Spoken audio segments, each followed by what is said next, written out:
completely bombed and taken out by MS-25. That's 2 down for AB Tigers, and their aggression has not really paid off, as now they will get overwhelmed by the members of Freedom Rumble. Your boy was going to be the third one on chopping block. Cops get down as Arpav will take Red Panda down. Your boy was the last man alive, and it seems like Freedom Rumble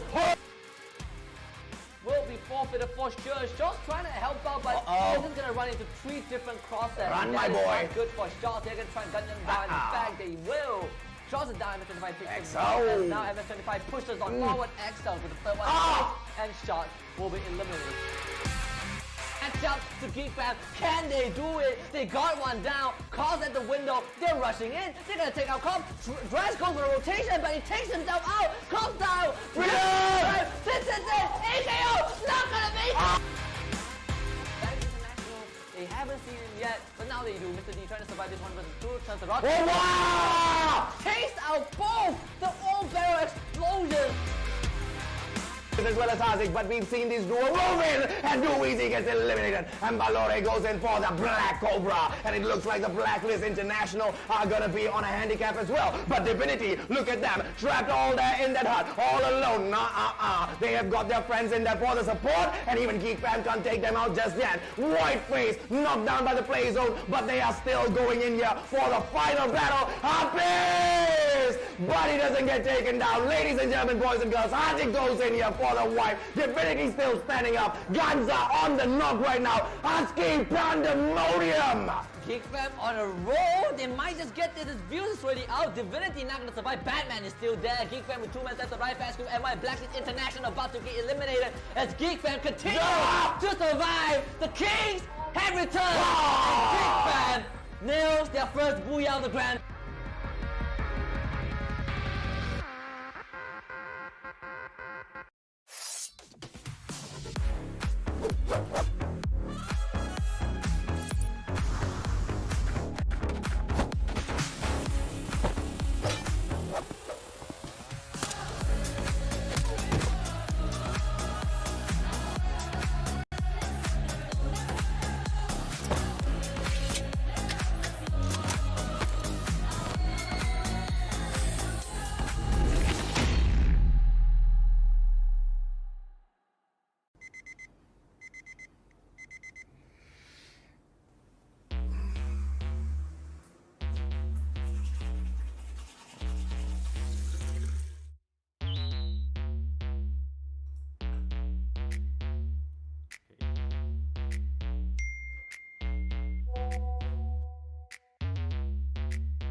Time to watch the MCP Major Season 2.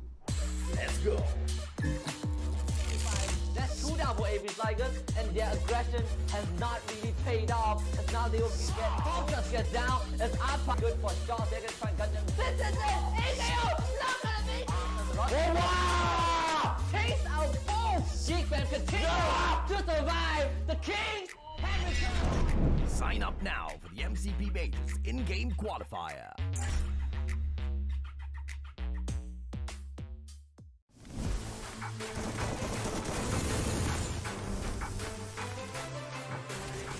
Triple kill. Shut down.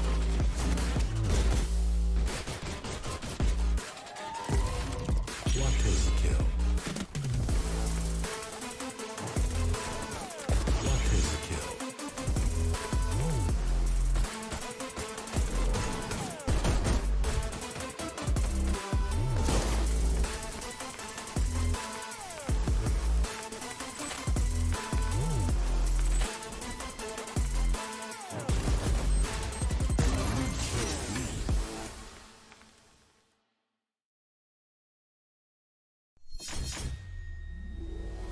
Three days to go. 3 days to go. 3 days to go. 3 days to go. 3 days to go. There is 3 more days. Armatutindin. Are you ready? ¿Estás listo? Adakah anda sudah bersedia? Are you ready? Are you ready for it? Are you ready? 你准备好了吗？ هل أنتم جاهزون يا أساطير لعيد ميلاد فري فاير الرابع؟ Let's tune up for the party. Let's turn up for the party. Tune up for the party. Let's turn up for the party. Let's tune up for the party. Let's turn up for the party. 3 days to go. Are you ready? Quay nào em ơi. Booyah!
Absolutely bombed and taken up by MS-25. That's 2 down for AV's Ligers, and their aggression has not really paid off, as now they will get overwhelmed by the members of Freedom Rumble. Your boy was going to be the third one on chopping block. Comstas get down as Arpav will take Red Panda down. Your boy was the last man alive, and it seems like Freedom Rumble will be forfeited for sure. Shaw's trying to help out, but he's just going to run into 3 different crosses. Run, my That is boy. not good for Shaw. They're going to try and gun them down. In fact, they will. Shaw's a down. MS-25 picks him up, and now MS-25 pushes on forward. Excel with the third one. And Shot will be eliminated. Catch up to Geek Fam. Can they do it? They got one down. Calls at the window. They're rushing in. They're going to take out Comp. Drives goes for a rotation, but he takes himself out. Comp down. This is it. AKO. Not going to make it. Back international. They haven't seen him yet, but now they do. Mr. D trying to survive this one versus 2. Turns the rock. Oh, wow! Takes out both. The all barrel explosion. As well as Hazik, but we've seen this duo move in, and Dueezy gets eliminated, and Balore goes in for the Black Cobra, and it looks like the Blacklist International are gonna be on a handicap as well. But Divinity, look at them, trapped all there in that hut, all alone. They have got their friends in there for the support, and even Geek Fam can't take them out just yet. Whiteface knocked down by the play zone, but they are still going in here for the final battle. Hafiz! But he doesn't get taken down. Ladies and gentlemen, boys and girls, Hazik goes in here for the wipe. Divinity still standing up. Guns are on the knock right now. Husky Pandemonium. Geek Fam on a roll. They might just get this views is already out. Divinity not gonna survive. Batman is still there. Geek Fam with 2 men left. The right fast group and white Blacklist International about to get eliminated as Geek Fam continues to survive. The Kings have returned. And Geek Fam nails their first booyah on the ground.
Time to watch the MCP Major Season 2. Let's go. That's 2 down for AV's Ligers, and their aggression has not really paid off, as now they will get Comstas get down as Arpa good for Shaw. They're gonna try and gun them. This is it! AKO! Not gonna make it! Oh, wow! Takes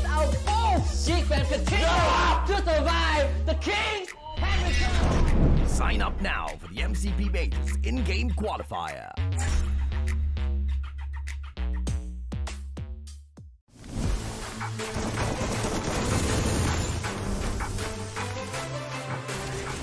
Triple kill. Shut down.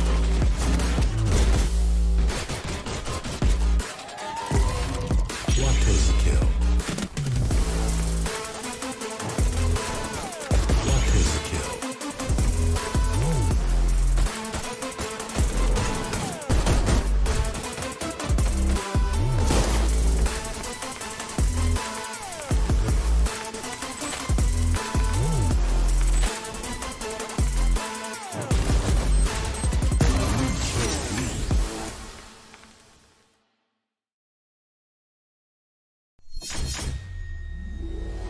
Three days to go.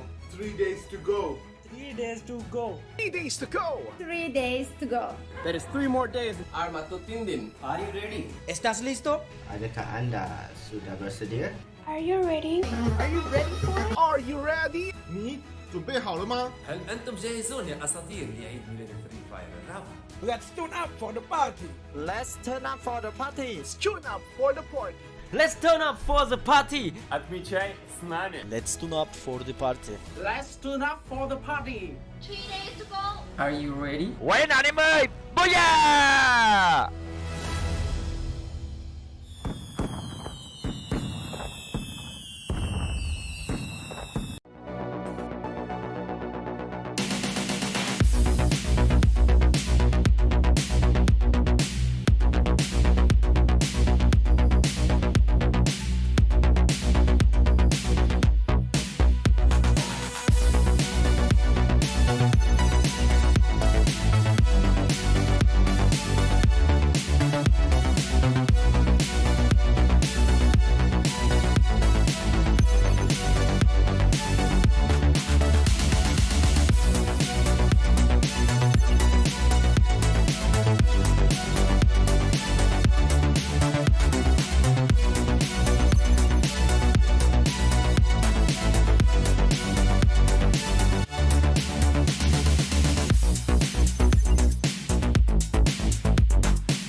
Absolutely bombed and taken up by MS-25. That's 2 down for AB Sligers, and their aggression has not really paid off, as now they will get overwhelmed by the members of Freedom Rumble. Your boy was going to be the third one on chopping block.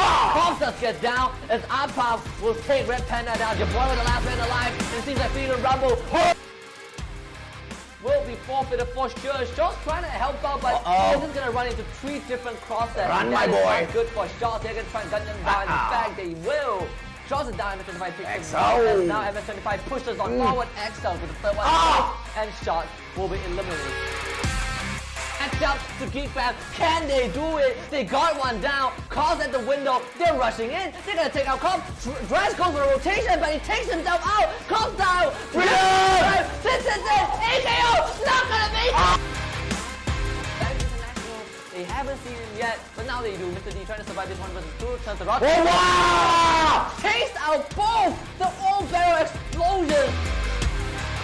As well as Hazik, but we've seen this duo move in, and Duweezy gets eliminated, and Balore goes in for the Black Cobra, and it looks like the Blacklist International are gonna be on a handicap as well. But Divinity, look at them, trapped all there in that hut, all alone. They have got their friends in there for the support, and even Geek Fam can't take them out just yet. Whiteface knocked down by the play zone, but they are still going in here for the final battle. Happy! But he doesn't get taken down. Ladies and gentlemen, boys and girls, Hazik goes in here for the wipe. Divinity still standing up. Guns are on the knock right now. Husky Pandemonium. Geek Fam on a roll. They might just get this. His views is already out. Divinity not gonna survive. Batman is still there. Geek Fam with 2 men left. The right fast group. NY Blacklist International about to get eliminated as Geek Fam continues to survive. The Kings have returned. And Geek Fam nil. Hello and welcome to day 2 of the MCP Majors Season 2, where we see the 18 best Free Fire teams in the region. My name is Holler, and with me is the amazing and talented Danny. How are you doing today on this fine Sunday? Oh, it's great. It's a Sunday. We got some more Free Fire matches. And of course, I think the biggest surprise for everybody is we are going to have a map rotation. We're going to be having a brand new map today. And of course, one map has to go. It's my favorite. If you know what my favorite is, then you guys already have a clear idea on what we're going to be expecting for today's games. Yeah, so it's going to be what? It's going to be Purgatory and Bermuda, and of course, only on those two for today. They've rotated out your favorite, which is, of course, Calamari, and we're stuck with just Purgatory and Bermuda. So I feel like the map rotation is fine. We're going to just change it up. We saw a lot of action yesterday, so it's just been a welcome change. And now that the 18 teams are playing for, what, 50,000 USD, that's no small change. But in fact, what were your thoughts on day one, just overall? I think day one was a really good introductory day for all the teams. Everyone got a feel of how the groups are. I think we also got a really good taste of what we're going to be expecting for the first half of the season, which is Group A. At first, we were thinking that they were actually going to be the weakest group, but after we saw them play against Group C, I think it's a formidable group, but it comes down to who's playing who, right? So A seems to be weaker if they're playing against Group B. B seems to be weaker when they're playing against Group C, but then C seems to be weaker when they play against Group A. So I honestly am starting to get a feel of it's a triangle right now. Yeah, and you're going to see a lot of that, right? And I think overall Group C and the standings will kind of prove this, that they are still the group of death, right? They're the most respected teams. They have what? Supreme Assault Force and Blacklist International. Those are, Fast Kill, Malaysia and Blacklist International in Group C. So they're definitely going to be the strongest ones. You definitely need to worry about that group. Absolutely. Now, of course, we do need to get the show on the road. I know everyone's ready for the matches, but before then, the players are still getting into the lobby. So let's go over what the teams are going to be aiming for the group stage, which is the wonderful prize pool. Now, this is just the first stage of the league. There's going to be more money coming into this afterwards, but we do need to keep in mind that only the top 12 teams will make it to the next stage. So if you are 13th, if you're placed 13th or below, unfortunately, this is going to be the end of the road. So 12th place is the goal for every team participating. Now, luckily, if you do come in first, you're going to be getting a nice sum of money, $2,000, followed by 1,800 if you're second. And then, of course, it goes down further down the leaderboard.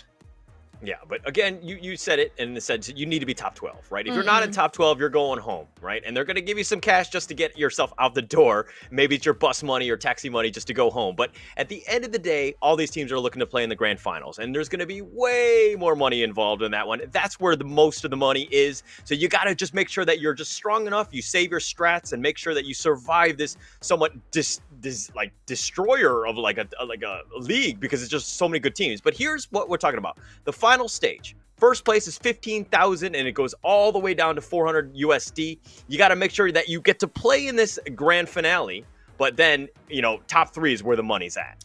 Oh, it's not even top 3. It's first place, right? First place gets more than half. They get more than double of what second place is getting.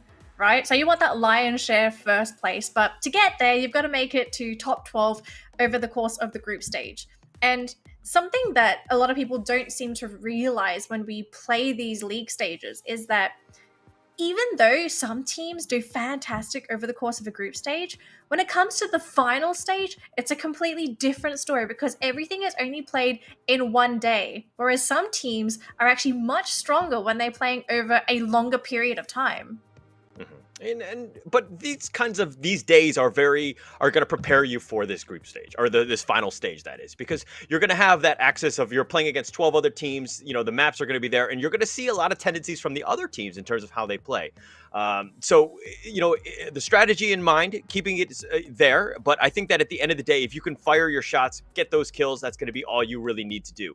But if we're looking at the point system here, first place is your Booyah. It's going to give you 12 points, which is this pretty big step up from second place, which is 9, 8, 7, and so forth. And 11th and 12th, if you unfortunately get eliminated early, you're going home with 0 kills. But in the event that you do get, knocked out a little bit earlier, you're kind of in the middle tier, you get a single point for every single kill you get. And in this game, kills are almost everything. You definitely need to get your kills. Yeah, even yesterday we saw the kill points actually play out in favor of one of the teams. I remember it was, even though Blacklist managed to get the booyah, I think this was Blacklist's Kalahari round. God, you did this to me.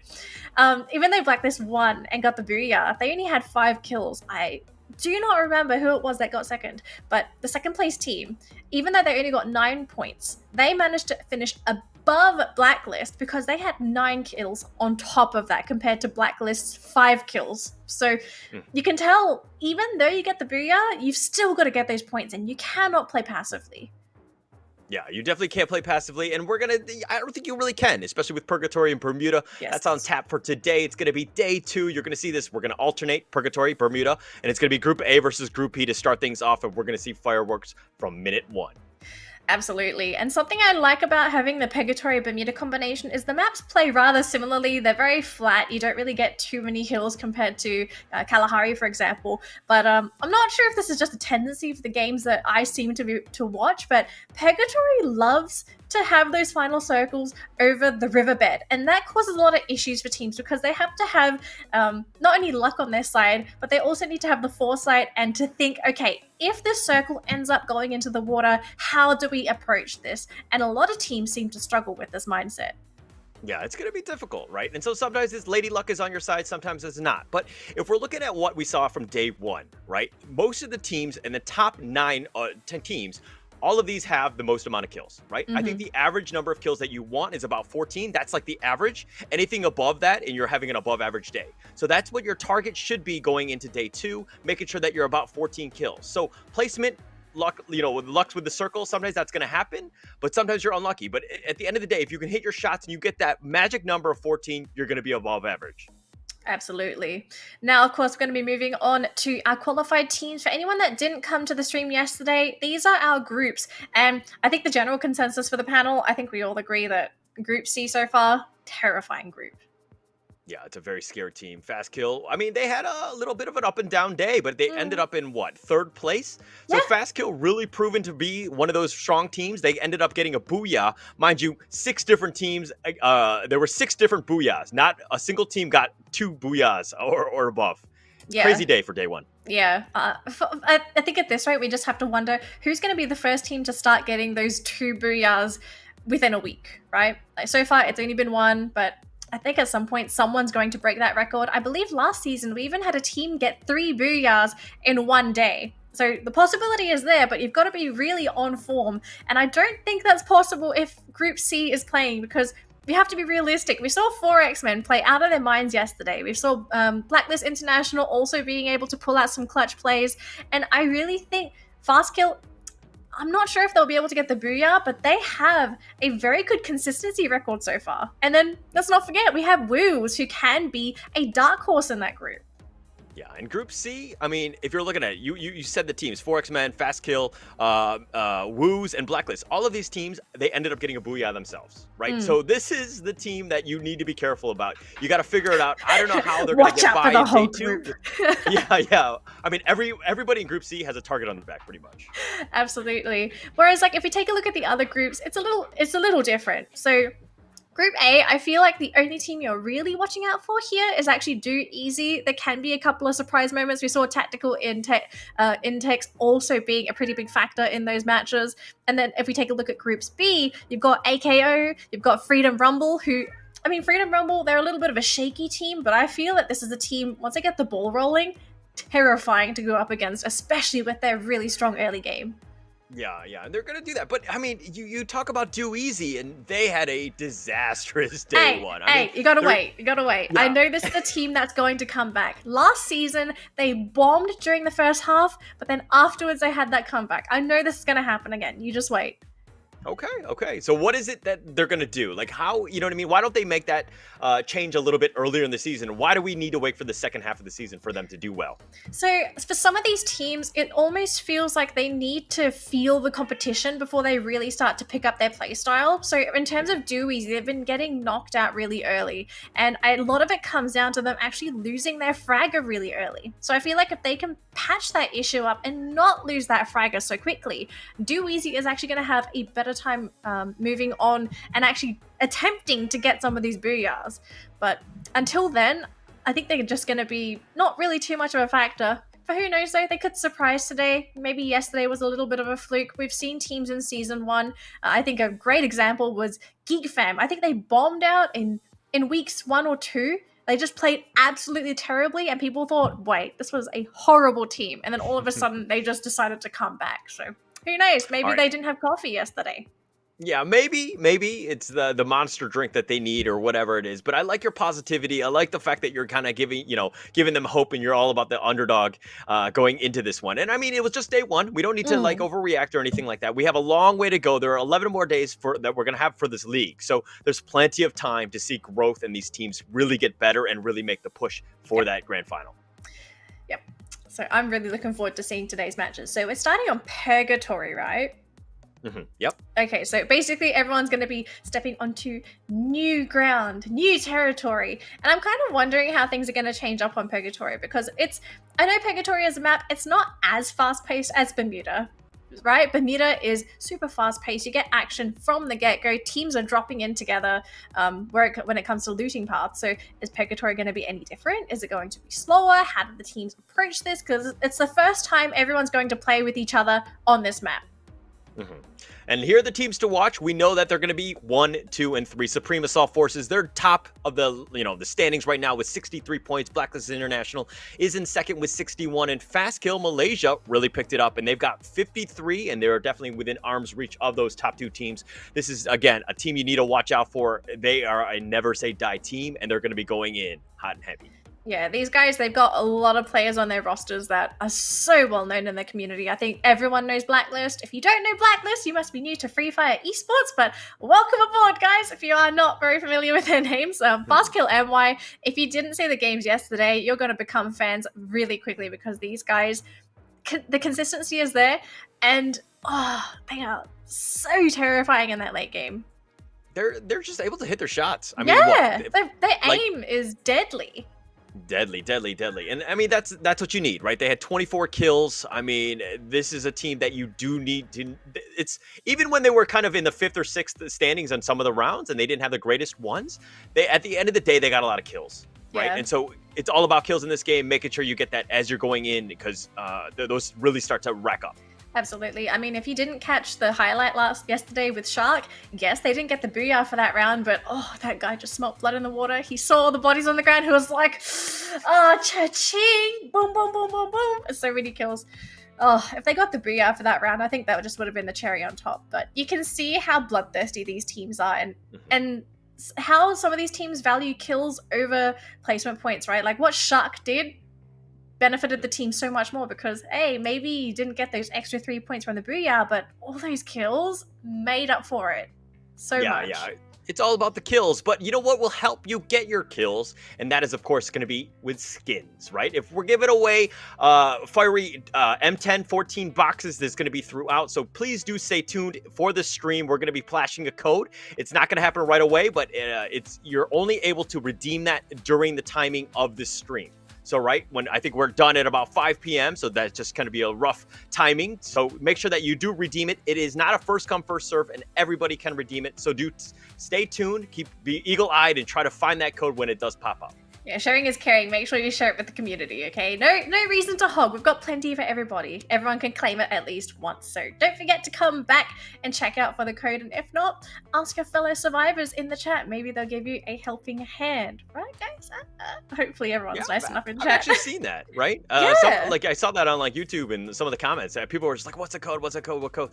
And everybody was just passing it out, right? It's a friendly community. It's a great community, and everybody's just willing to help each other out. And if you're paying attention, you're watching the stream, and please do stay tuned, because it's as easy as inputting a code. So while the code might be long, that's the hardest part, but at the end of the day, everyone can redeem one.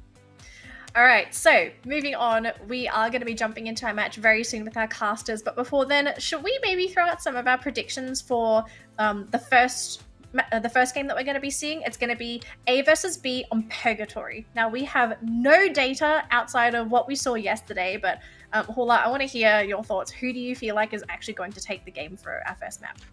I think I said it yesterday, but Tactical Intex to me, I feel like they've got a lot of the fundamentals. They're mechanically strong. They're very, very like a top team. I just think they've been a little unlucky in terms of placements. They haven't got that elusive booyah yet, but I think this is a team to watch.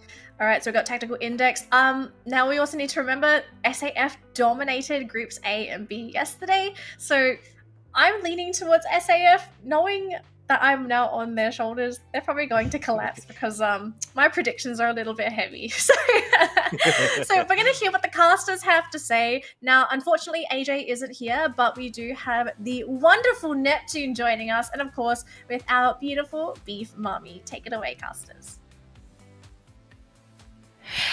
Hey, we're finally here, and it is day number 2. And Neptune, you look so handsome tonight. Actually, everyone, thank you, Danny, thank you, Holler, for actually giving us an amazing intro. You guys really had a lot of insights there. Neptune, since you were on the other side of the cast, you're the Tagalog cast, what did you think of day 1? Well, day 1 is really up and down. Like what was mentioned earlier by Danny and Holler, they are doing a great job at the start, and some of the teams are doing a great job at the start, and then they fall off as they go into the end. So some of them as well are really trailing back onto the team list, and we just have to find out. Probably it's a strat for them not to move forward early on and hold off on some of the tactics. Yeah, most definitely. And we are going to be seeing a new map that we haven't seen yesterday, but definitely these teams have been before during the open qualifiers. So Purgatory is going to be an interesting map just because we haven't seen them play it yet. And you already know it's going to be a completely different map. Kalahari is going to be out for now. But you know what? Since we had the predictions, they were talking about predictions, right? Which team do you think out of all of the groups might be able to really perform in this map? Well, I really couldn't say just yet because, like what I mentioned, from day 1, there's a really difference from the early part and the last part from the performance of the team. So they might be switching it up right now earlier on to this tournament, on this MCP majors, because it's just day 1 and day 2 that, or we're just on day 2. So it's early and they don't want to show off most of their strategical plans right now. They don't want to show that off just yet. And I saw you smiling. I got that one this time. Oh, by the way, just to give you guys some context, Neptune and I, we casted for the Philippine Free Fire Open, and we always struggled to actually say strategy, and we would always say strategy. And I was like, you know what? I feel like that's a combination between 2 words. It's strategy with strategy. So, you know what? That's going to be basically a thing where the teams doesn't really work out whatever strat they have, so it really just ends up into a strategy. So hopefully all of these teams don't get that bad of a game to have that strategy. But you know what? Let's take a look at what we have for today. This is the map. This is Purgatory. All of your sins need to be washed away for you to be going up into heaven. This is going to be a tricky one just because all of these teams, it's their first time to actually be in here, Neptune. Yes, indeed. We're going to see a little bit of switch up onto the gameplays that we have compared to yesterday, because they haven't played this on MCP Majors just yet, and this is the first time we'll be playing against all the teams on Purgatory. So we'll have to see as to where are they going to land right now, as we see the flight coming from Mount Villa going into the fields and on the northeast, but a lot of teams has already jumped in onto the land, Beef. Yeah, everyone's already jumping in, and the flight path is going to be interesting because all of these teams already pretty much spread out. I'm not quite seeing any teams that are kind of close by to one another, so best believe it's going to be a little bit of a passive start. But speaking of a passive start, PXG is definitely one team that you kind of don't want to mess around with, but then no, actually they land just basically against Argon. That's going to be very difficult for the side of Argon just because of how well PXG can do. But no, they were able to actually get a lot of these guns first, and Insanity is going to be down. Barba's going to be the only one left. What an upset. Oh my god, Barba is in there. Well, there you go, PXG Radicals, as do we have high hopes for them because they've showed us a great show from previous day, but right now they have been taken down early in there, and well, it's just a loss for PXG Radicals. Hopefully they be able to come back on to the next games. But we're looking at AKO right now, and we have one down already from their team, so we'll have to find out if will they be able to survive going against ITX right here. Auto knockout. Just have one person knocked out, but they still can't do anything with these 3 players. You know what? I just want to dwell upon what just happened in PXG. I literally just said, yeah, maybe it's going to be a little bit more passive, but no, it's not the case. 2 people are going to be out for auto knockout, and Tactical Index is going to be eliminated. Taken and MG. They're going to be doing a good job of, retaliating, but 2 men down so earlier on, they need to change their plays. Yeah, I mean, we've seen this from the gameplay from yesterday. AKO was able to eliminate the team and also was left with 2 members. So they have to change it a little bit so that they will have more members surviving an engagement and end up at the end of our final circle probably taking at least the first place despite of losing a member.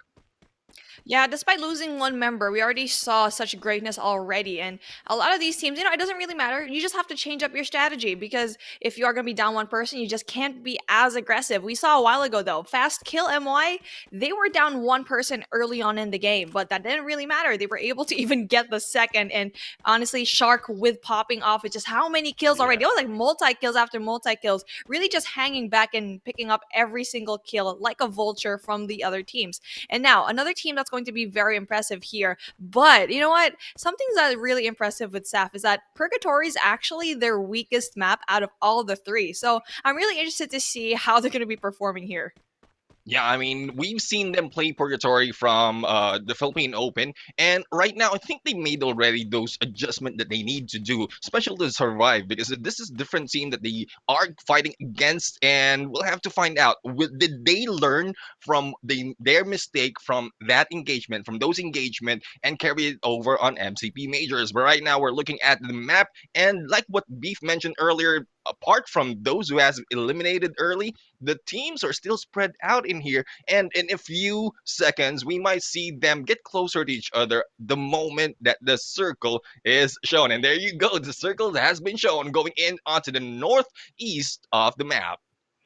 Well, I know Danny said a while ago that the final circle might be in, the waters, but sadly we don't get to see that now, but I really want to see it later on because I love me having a final circle in the water. Just seeing everyone scramble and swimming, that's something that I really want to see. Just, it provides more entertainment for us casters and for the viewers as well, but then that's not going to be fun for all the teams that's playing right now, Neptune.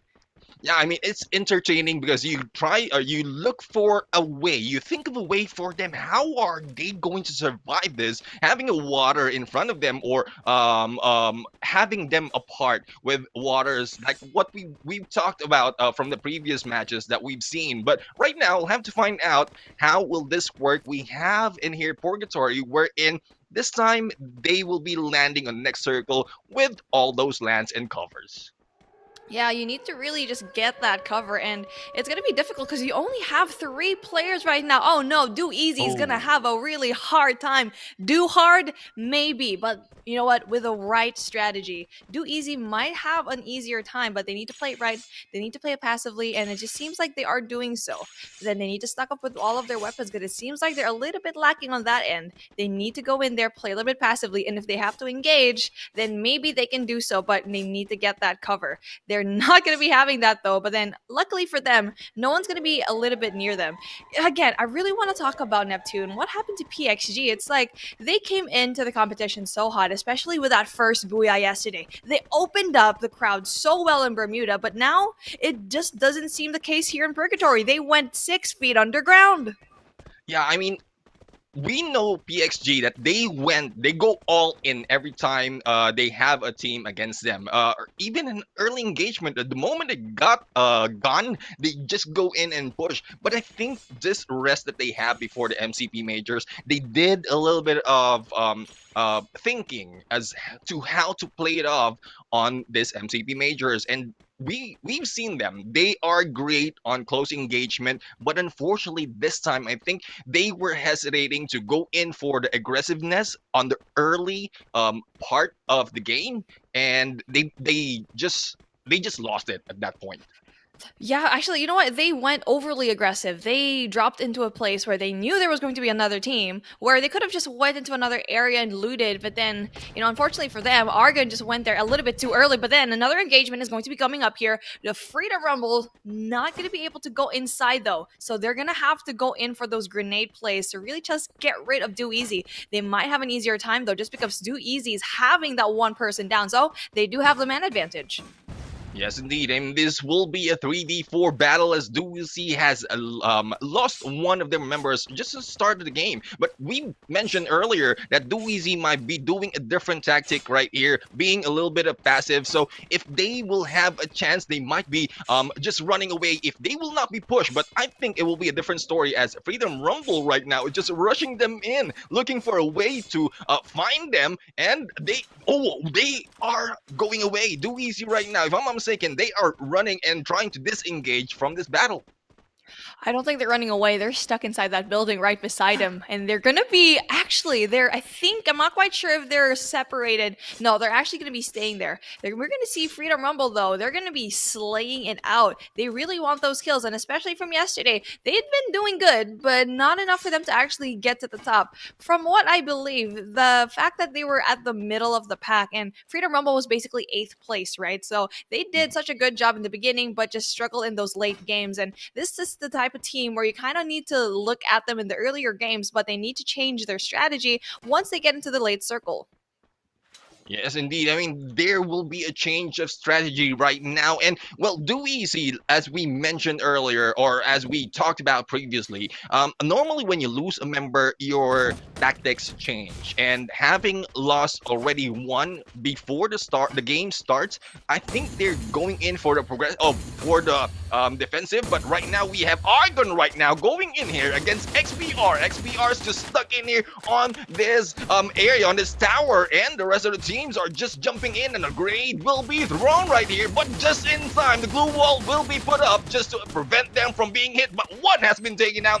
Two has been taken out, and here comes the rush, and Argon right now just dominating XBR at this point. There's only one member remaining from XBR, and we have Argon right here just rushing in, but all those coppers are in there trying to prevent them from going in. It's now Pandemonium in there. XBR Evos is going in trying to defend themselves, but it will not work as they will be dominated by Argon MY.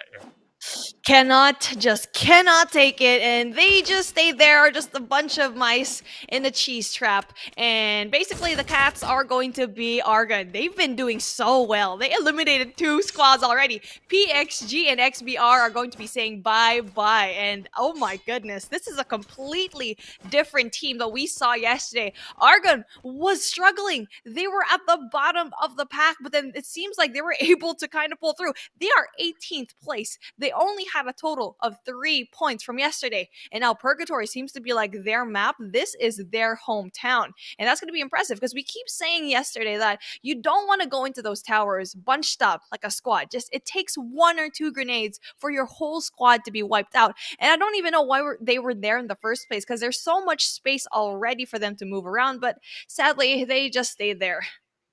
Yeah, I mean, it is a difficult position for them at that point. And we mentioned about Argon, how they are doing well at this point. So probably it's a change of the map, or they just know what they need to do to move up on the ladder. Because we've seen the overall standings from yesterday, and like what you mentioned, they're not doing that well. And this is a chance for them to just move up, show themselves on to or against all the teams that are here, that we are here. Argon MY is here, and we're here to stay. They're here to stay and to slay with 8 kills already to their name. That is absolutely crazy. That is as much as everyone else here. Everyone else is actually struggling. Even Saf is going on in a little bit of a more passive approach, but it doesn't really matter. We'll see, because this is their weaker map, but let's see with the late game. Hopefully, we get to see a lot of those actions coming on, but Argon doing such a great job here in the early games, and hopefully they don't get a little bit too aggressive where they will be picked off one by one. It seems to be like they're going to be caught in the crossfire right now, 2 teams, so that's going to be very dangerous for them. Yes, indeed. I mean, we have Bloody Heads in there just passing by. I think Bloody Heads has learned their lesson. They won't be rushing that easily, but near them is another team. Now, talking about Umbrella in here, they are also started day one slow, but right now, hopefully, they'll be able to come back. They're going against Do Easy, another team wherein they were looking such great potential for this day, and hopefully, we'll be able to see them pop off as well. So, this is some of the teams at the bottom of the rankings right now. Who wants to move up to the ladder? Do Easy seems to be like they keep running into trouble. The first time was going to be Freedom Rumble, and now it's going to be Umbrella. And you know what? This is going to be difficult. They were able to go out the first time. Not quite sure if this is going to be the case. Just because downhill, they need to go uphill. And guess who's uphill? It's going to be Umbrella, absolutely giving every one of these teammates the shade. And it's going to be very difficult for them to pull through just because you need to get into the hill. And then speaking of the hill, they're going to be having a lot of gunfights ensuing. Umbrella, Do Easy, they're going to be able to get eliminated. Umbrella does the job just like that. Oh, there you go. You know what? That was a foresight into the future, just because uphill, every time a team tries to go uphill, they usually, lose. Yeah, I don't know if I'm not quite sure if they're losing some energy just moving uphill in there, and then plus the engagement. But Do Easy not doing not very lucky at this point. I mean, it's already day 2. They have a chance to switch it up, but they started it off with missing one member and then being eliminated early into this game. And we're still seeing some of the teams on the passive side, and not that much aggressiveness apart from Argon in there. So like to see how SAF will be revolving around this day, because they did great on day number 1, but right now they're too passive at this point. Yeah, they just want to be safe. I mean, they want to get that top dog, but at the same time, you need to be able to get those points. I feel like they're just positioning themselves well enough into that final circle where they will be having and engaging a lot of these shots, but then in a smart way. But then speaking of a really smart way, this is not going to be a smart engagement, as Freedom Rumble is going to be on top of that hill. EMX, on the other hand, they're going to be in trouble just because we see such an amazing slay here, and they're not going to be able to actually go and pick up a lot of these kills quite yet, just because the glue wall action is going to be coming on.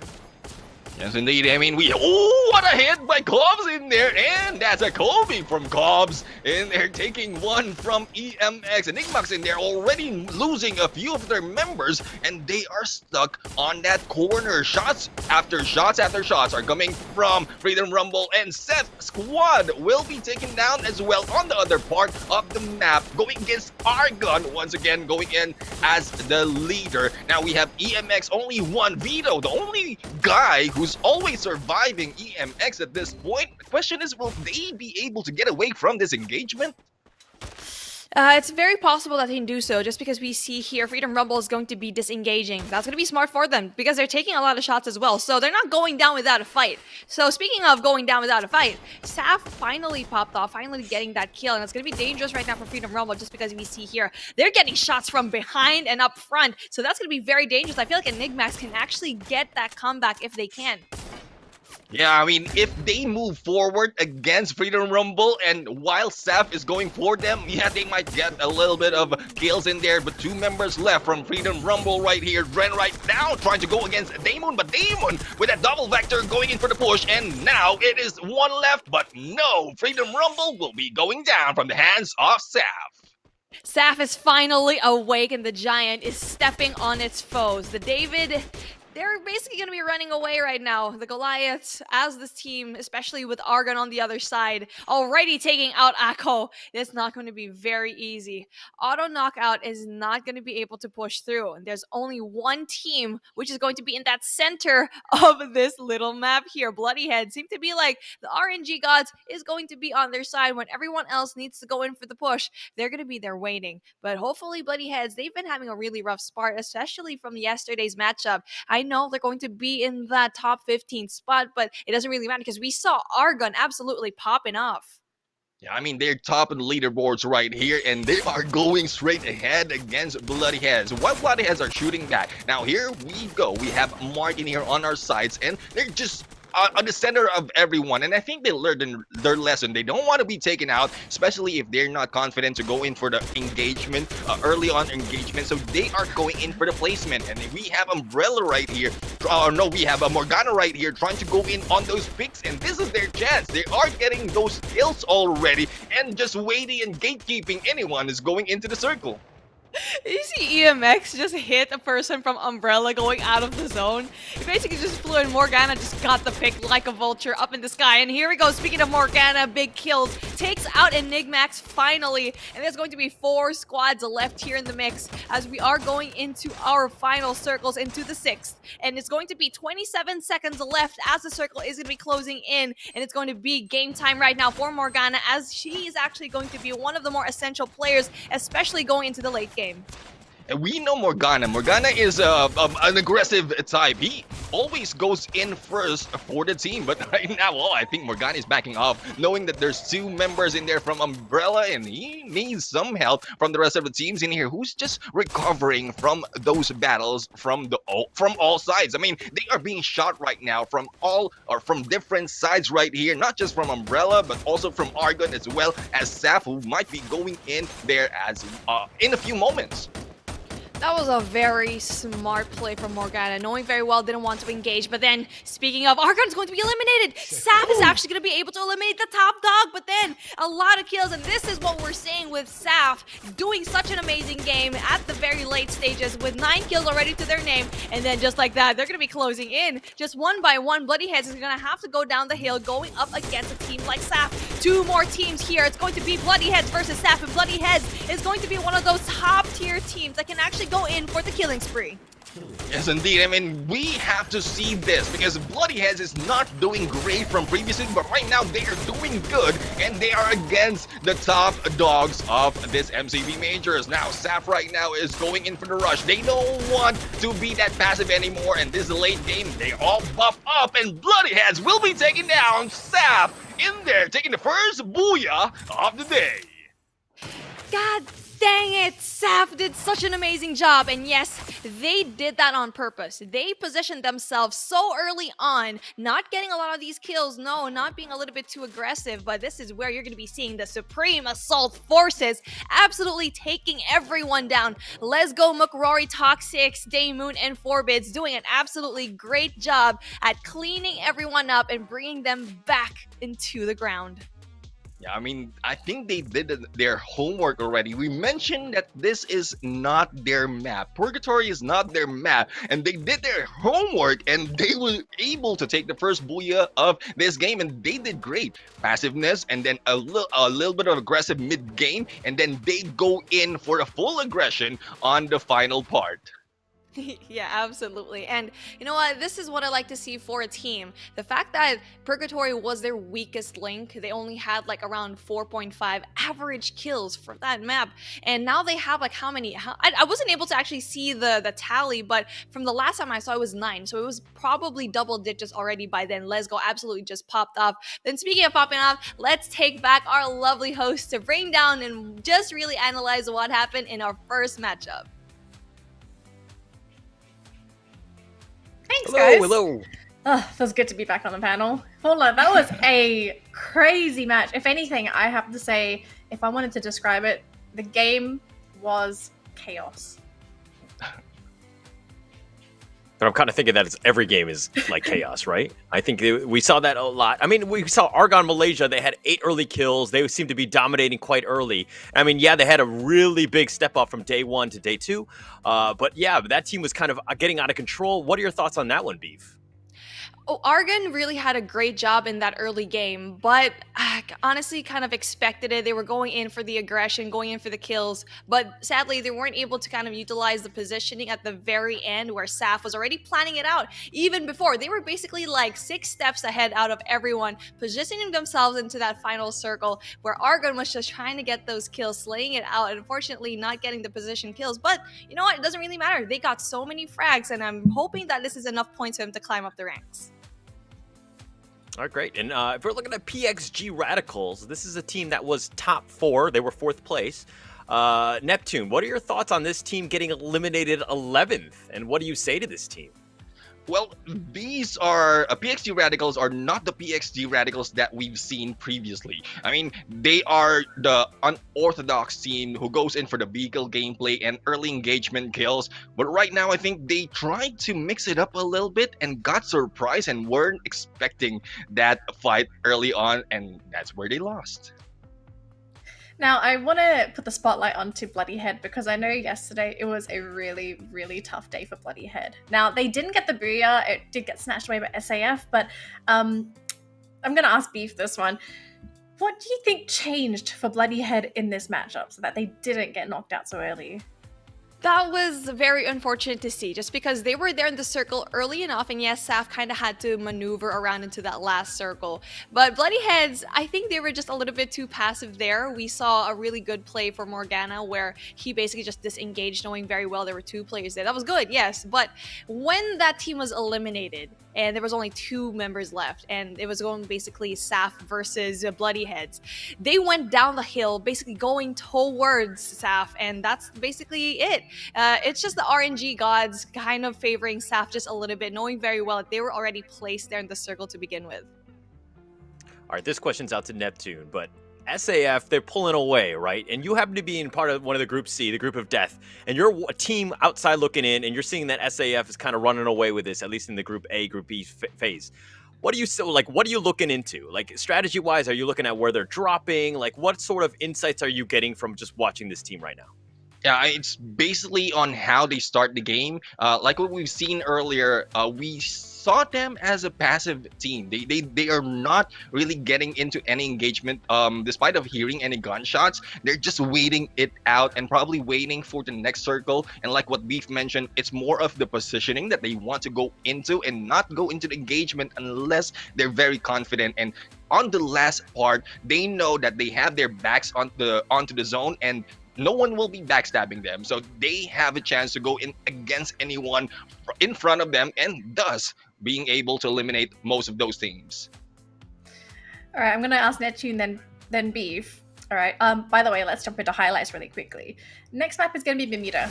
All right, familiar map. These teams, they have played this map already. Do we think it's still going to be this SAF domination? Because I think we just have to... A and B have been dominated by SAF. I think that goes to that question. Is it just going to continue, or is something going to have to change so that teams have to deny SAF so much freedom in this late game? Yeah, well, in here, I think they just need to find out where SAF is dropping, especially in Bermuda, since they've seen them plenty of time in Bermuda, so they would be able to know if where they usually drop off, and if they cut them off and confident enough to go in for the engagement and take them out early, and that might be the end for the reign of SAF, but I doubt it because they have changed it so much onto these games. And I love the fact that Argon Malaysia, you just saw this massacre that they had in this tower that was just absolutely crazy here. I mean, they're running with 8 kills. I think they ended up with 12 kills at this point. I mean, they got themselves second in the round, right? Mind you, this is the 18th place team, right? Is it a gaming chair? Is it a better phone? What exactly is happening? What are they doing right now? Beef, this one's to you. Like, how are they playing so much better? I mean, Danny already said it a while ago. It's probably the coffee. This team just woke up from 6 feet below the ground and just absolutely brazed everything out, eventually getting out of these kills. And honestly, that's so impressive to me to see the difference of one team that is basically facing adversity.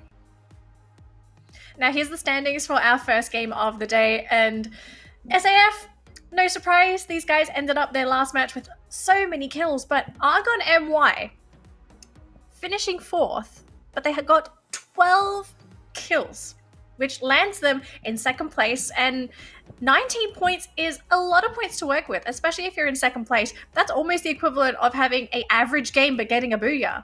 So Argon MY are going to be very happy with themselves. This is actually going to propel them way up on the leaderboard. Now, in terms of SAF, they also had a dominating game. I'm not sure if anyone can catch them. If SAF just keeps playing like this in Group A, I mean, who even has a chance, guys? Yeah, I mean, they just need to find out what what's the weakness of SAF? We mentioned earlier Purgatory is a weak point for the maps inside in terms of SAF, but no, they have changed it right now, and they know this is their weakest, and they just try to go in slowly into a good position and then just get back into the game. Yeah, and I feel like we need to kind of give Supreme Assault Forces in Argon and Malaysia a little bit of a heads up in the sense that, hey, sharing is caring. You can't be stealing all those kills. Because look at the number of kills, 15 and 12, right? I talked about it earlier in the pregame in the sense that, hey, if you've got about 14 kills, that's above par for the rest of the day.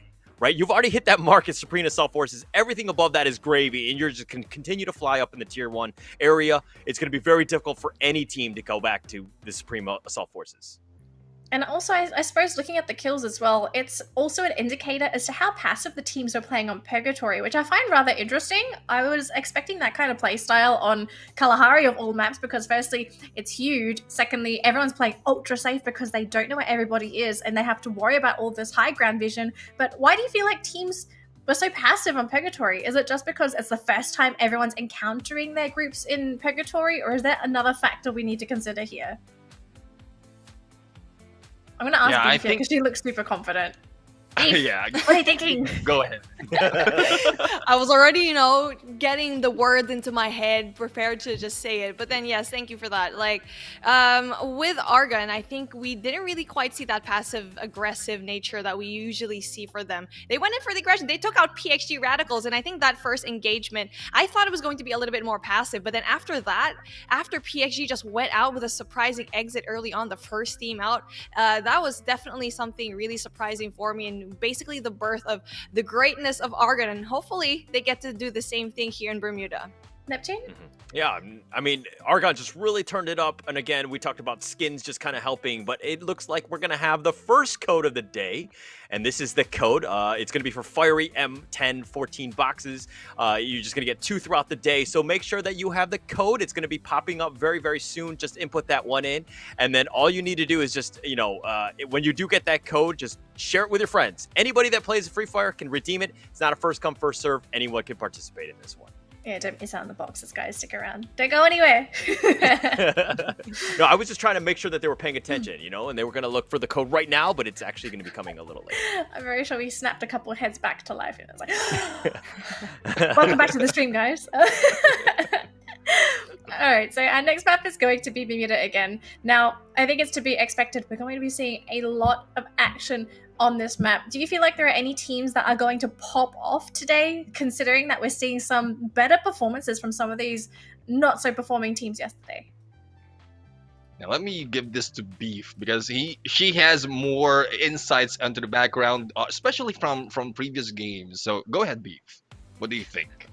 Wow, you just put so much pressure on me. I feel like no, I don't know that much yet. I mean, I only have the analytics from the Philippine Free Fire Open, but you know what? It doesn't really matter now. It's a new dawn, it's a new day, and we've seen teams absolutely just pull it up. But for Bermuda, I feel like Danny made such an important point where Team A, Group A, their kryptonite is Group B, but then for Group B, their kryptonite is Group C, but then Group C's kryptonite is Group A. So it's like that triangle that you are going to be seeing there, and we are going to be in Bermuda. So the Bermuda Triangle, let's see what kind of curses we're going to be seeing here today. All right, but going into the next match, what sort of team are you like, hey, we need to watch out for this one, other than Argon Malaysia, because I think that's a freebie. And let's go with you, Neptune. Who do you like going into the next match? Yeah, I mean, upon seeing Argon go in, pop off today, I really couldn't tell because it's probably that day one. We don't want to give out all our tactics. Let's hold back until day 2, and then let's show it to them slowly but surely on day 2 as we go along. All right, so just a reminder, folks, we're going to be jumping back into Bermuda, everyone's birthplace. Welcome back, folks. But of course, that's going to be it for us casters. We're going to throw it back to... sorry, I'm not a caster. I'm a host. Hosting on. Take it over, cast casters. for us. Bye. See you guys later. Have fun. All right, thank you very much to our wonderful host, and we're back once again. I am Neptune, and I have with me is Beef Mammy as we go into Bermuda right here, the birth of the games as we go into the flight. Now, it's a different direction right now on this flight path, and we are seeing teams already taking the high ground, and a few teams already on top of each other. Now, are we going to see those early engagement once again, Beef, on this game? Yeah, for sure. I mean, Bermuda is going to be one of those maps where everyone's going to be going in a little bit aggressively just because of how well they already know this. This is the classic map that everyone just loves to play, unlike in Kalahari, where everyone's just going to be a little bit more passive. But then we already know here a lot can happen, and especially going into those later games, you're just going to be seeing a lot of these teams getting even more and more aggressive. But you know what? Speaking of aggressive, Bloody Head is actually not going to be doing that. They're just going to be going out into the coast. It's going to be very surprising, though, just because they need to push. It's not very likely that the final circle is going to be in this island, and I'm not quite sure if that's going to be the safest bet for them. They might be playing it a little bit too safe. Yeah, I mean, for Bloody Heads, I think they're going for what worked on the first round, and this worked for them in the first round. Now, this is a different map, a different set of strategy from the teams in here, and once again, we're seeing a few members of PXG. If I'm not mistaken, that's PXG Radicals in there from above of Enigmax right here, and they are taking shots. So this is another team. Hopefully, they've already learned their lessons in there from the first match, and as they go into this second match, they will be able to come back up on the top. Yeah, absolutely right. And PXG needs to make smarter decisions, especially going into this second game. They need not to make the same mistakes that they did a while ago. And just seems to be like they are knowing, I guess, when to position themselves a little bit better. They are going to be having that higher ground just a little bit. Barba is going to be causing a little bit of a distraction. But then Auto Knockout is going to be having one kill already, having that first blood. And Zay right now from Umbrella is going to be going down very early on. Yeah, I mean, Auto Knockout really are popping off early on to the game, but it's in the mid game that they usually lost their fights, and hopefully they'll be able to turn it around. Now, going back to Enigmax right here, they know they have PXG Radicals just above them, and I just saw Raymil in there on the vehicle, and I think this is the time to bring out the vehicle gameplay from the side of PXG Radicals. Are we going to see the unorthodox gameplay from PXG Radicals in here and be the radical type once again? Let's see if the radical gameplay is going to be ensuing, as EMX is going to probably struggle if they go pushing as a team, but I think they're smart enough to not be engaging right now. So I think for the side of PXG, if they want to engage, they can do so, but then they also have the choice to just move out, and it just seems to be like they want to just stay here just a little bit, and EMX seem to be like they want to engage as well. So they need to make smarter decisions here, just because PXG has the upper hand because the hill is going to be on top of them. Yeah, I mean, no one will be making a move probably in the next 20 seconds the moment that they know where they will be going next, because the circle will be closing in a bit, and both of them are just sitting pretty right here, though they are on their toes, knowing that there's teams going into them. And here we go, we have this quite a surprise once again. PXD Radicals going for the vehicle gameplay, and three members has already went around them and is now flanking and pinching them at this point. And just like that, we're going to be seeing not a stalemate, no, but a checkmate right now for Enigmax. It's going to be so hard for them. Two members down. Slumber and Black are going to be the only ones left for their team to actually go and make a comeback. But then that's not going to be too easy, as PXG wants the blood. They want to get that revenge. The revelation that they're basically showing everyone now that they're going to be the team to beat. And with that early knockout, especially going into three members already from Enigmax already down, Black is going to be the only person left, and he's going to be the only one here standing right in the corner waiting for everyone to basically hunt him down. And you know what I want to see here? I want to see Tanamo go in for the grenade kills in there, because we've seen Tanamo in there just brought a lot of grenades and just go in back to back with all those grenade hits. But I think Black will be sitting pretty in there just waiting for PXG to run away or to get away at that point. Now we have Black is in there going in for the fight, and he is being pushed. Will Black be able to survive this on a 1v4? That will not be the case, as Raymil in there go in for the push, and PXG Radicals going in for the elimination with a 4-man strong team. It was basically a trap. There really wasn't anything he can do, because even if he tried to run away, there's just too many PXG members on the hunt. And speaking of on the hunt, it just seems to be like PXG is going to be hunted right now by Zeth. Also having that upper hand is going to be the same spot a while ago as what they had, the upper hand on top of that hill, but it seems to be like they're going to be at the very bad end of the stick. They're going to be taking shots though, but let's see how they're going to be responding. I mean, PXG has did a great job already going against Enigmax right there, and not quite sure if Seth knows that this is PXG Radicals that they're going against because they saw the kill feed, but they tried, they attempted to go in for the push, but right now they're backing off Seth squad right here. I think they are aware, and yeah, PXG. Don't touch them just yet. Let's wait for other teams to be able to, or like Vulture from other teams, probably, as they go in. Oh, Insanity was able to go in for the kill, but here, this is Saf right now that we're looking at and trying to go in and push out some of the teams as they go in closer into the middle of the map. Tactical Index, they're going to be having a hard time as they are going to be going up against the top dog of the whole competition. And for Tactical Index, yeah, they're placing 9th there at the middle of the pack, but then they need to do even better, especially going up against SAF. That's not going to be easy. But then SAF is going to be, I don't know, oh, that's surprising to me. They actually didn't go in for the aggression, which is going to be probably a little bit smarter. They probably would have lost one member if they tried to engage right now from ITX. So very interesting gameplay, and that's actually pretty smart, knowing very well that they might lose that gunfight, but I think actually they had the upper hand, so a little bit of reluctance there for the side of SAF. But let's see what I know why. I know why, because they want to position themselves early on into the circle. Yeah, I mean, we talked about how they use what works, and here we go. What's working right now is PXG going for the aggression, and Tactical Index was just taken out in there by PXG Radicals, and here we go. The aggression is back from the side of PXG Radicals. This is what we're talking about. They go in for the early engagement, all the aggressiveness, using what they have with, or what they can with what they have, and this is what the PXG Radicals, this is the PXG Radicals that we want to see. So far, they already have 7 kills to their team's name, and they're just looking for more. They want to get back into the game. So that is the reason why SAF actually disengaged, was the fact that PXG Radicals was there looking and eyeing ITX already from afar. Great read, by the way, for them to just disengage and go away, maybe go into that early game into the circle. But then SAF Forbids getting another person. Auto Knockout is going to be losing one member. That's going to be so bad for them. It's always Auto Knockout that's going to be unfortunately seeing SAF, and it's always going to be SAF that will probably get that better end of the stick. Yeah, I think Auto Knockout is backing off a little bit, especially as SAF has a good position already. They have that building on their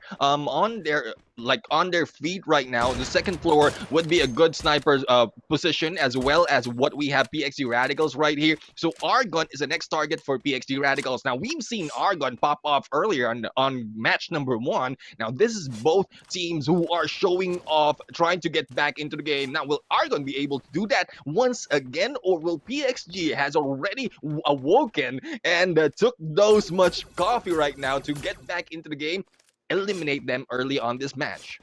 Now, this is the rematch that we want to see, Argon versus PXG. Just because you already know they went down so early a while ago in our game number 1 in Purgatory, that PXG seems to be like they want to have that fight. 7 kills already to their name. The danger zone is going to be on top of them, though, so that's going to be stopping a lot of the pushes. But it doesn't really matter for Argon, just because they're going to be pushing well into the territory right now of PXG. And it's a shark-infested water, as one person is going to be going down for the side of Argon. Yeah, we have in there going in for the kill. It is Sparks who has been taken down, and Tanamo in there who has been taken down as well. And hopefully they'll be able to pick up Tanamo as we have the grenade hit in there from Raymil. This time it's Raymil going for the grenade, and here comes the push from the rest of the team. That Argon has been taken down. PXG for that revenge is now very happy with this gameplay. Raymil with the grenade and with the finishing shot. That was absolutely crazy. He is the playmaker for his team right now, the MVP, with 5 kills already. Yo, guys, look at the kill count. 11 already, and we're only in circle number 2. That is absolutely nuts. Yeah, I think Tanamo has passed on the Grenade King crown to Rainier right here, because we were expecting Tanamo to go in for the grenade hit, and it is it is a good play from Raymil in there, being, if I'm not mistaken, he is usually the sniper plus the grenade in there. What a good play. Now we have in here Umbrella, who is now just hiding out, waiting for the circle to close in 30 seconds, looking out for some of the teams and probably looting up on those that has been taken down, being a little bit passive right now as being solo on this fight. iPants doesn't really have much of a choice but to play passively and just to hide. That's because there's so many teams still alive, 9 squads, 31 people left, and just with, just 8 seconds left on the clock, he needs to go and push in, but he's gonna wait just because the circle is not gonna be hurting that much yet. And then this team, Zeth, has been playing a little bit passively, and guess who's going to be knocking in their front door? It's going to be none other than Saf right here in Plantation. Yeah, and they will be stuck in the middle of Saf plus the danger zone plus Do Easy in there on the other side. Seth's squad right now is a little bit of pickle right here. Now, if they show themselves, like probably take a shot and let other teams know that they're in there, they will be in trouble because Saf is going in a little bit too close for comfort at this point, and Seth's squad has nowhere to go, nowhere to run out at this moment as the danger is coming in. It's a sandwich, and not only does Saf have the upper hand here, they have the gunfire. They've been blazing it up already, and the hill is definitely going to give them a lot of advantage, a well-needed advantage for them to take out Zeth, and Zeth needs to make a play. They either will go up in that hill, or they're going to be going up against Do Easy, and I feel like they need to go down south just because Do Easy is just a better opponent to match up. They have a better shot to actually get rid of that squad compared to going up in that hill.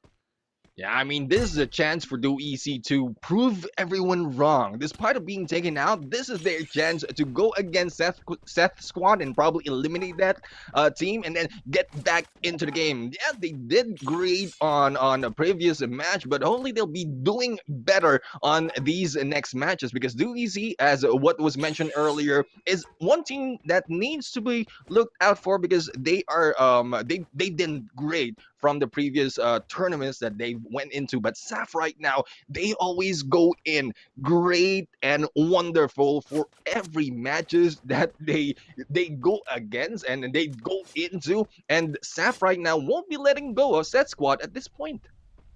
Saf always doing an amazing job in the late game, really just positioning themselves so early on, and that is key. That's the reason why they keep winning all of these, getting those booyahs, because they really just prioritize that position, and at the very end, that's when they absolutely pop off. I mean, we see teams that don't really get a lot of kills, but get booyahs, but no, this team does both. So having that balance of those kill points and also the placement points really just puts them ahead of the herd.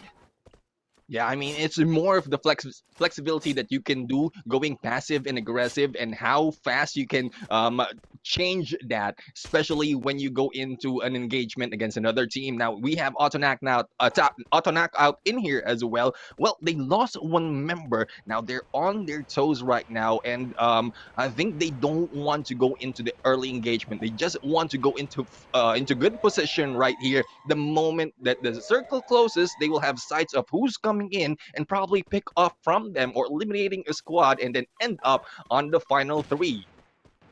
Now this could be impressive where the final circle is going to be, because if it's going to be a close enough circle, then PXG Radicals might actually be able to beat Saf just because of how aggressive they can be. But Saf can also answer with that aggression as well. And speaking of Saf, they're going to be heading in here against Bloody Heads, especially just applying that pressure onto them, knowing very well that they need to go and push in. And Saf has a really good spot right now where everyone is going to be going up against them. They're going to be gatekeeping the house down against Bloody Heads for sure. Yeah, I mean, Bloody Heads is trying to avoid as much engagement as possible until the final stretch. But right now, going against Saf, that might not be happening because the moment that they could move closer, they will be shot down. And speaking of shooting down, here comes Seth's squad going against XBR. And one man down has been taken from Seth's squad. And XBR right now losing their members one at a time. Now, there's still a pickup going on in there. Seth's squad going in for the push against XBR. The hit will be in there, but they're stuck in between glue walls and they are just managing to survive as they go in, being pushed right now. Monarch is in there, but no, XBR will be taken down, and Seth squad is still 4-man strong. What was happening there? Just seems to be like they had a house party, but no, look at that! 4 bids with a big kill, and also also McCrory as well, getting nades after nades, and just like that, Zeth is going to be prey. And just when they were actually able to get rid of one squad, they get rid just one more player down left. It's Levitz, it's all up to him, and Saf just took that opportunity. The fact that they were vulnerable, thinking very well that the fight was going to be over. Nope, Saf knows very well how to third party everyone. And that's when you're about to like breathe because you were able to survive with all 4 members, and then you get naded, and then 3 members has been taken out. Oh, that will be trouble for that team in there. But we have a PXG also going in, and their target will be auto knockout. And Bloody Heads in there on the far side. As we mentioned, they are going in for the passiveness. They just want to get the placement and probably a few kills in there because that worked from the previous match. But Set Squad has been eliminated already. It is forfeits once again. Saf really didn't let go of Set Squad at that point, and Ramiel in there just going in for the hit against Bloody Heads. And Ramiel, there's a sniper, also as a grenader with 3 ready already, needs to go in for this push. Bloody Heads, just the positioning was just not there. They were going down in the hill, but then Saf gets eliminated.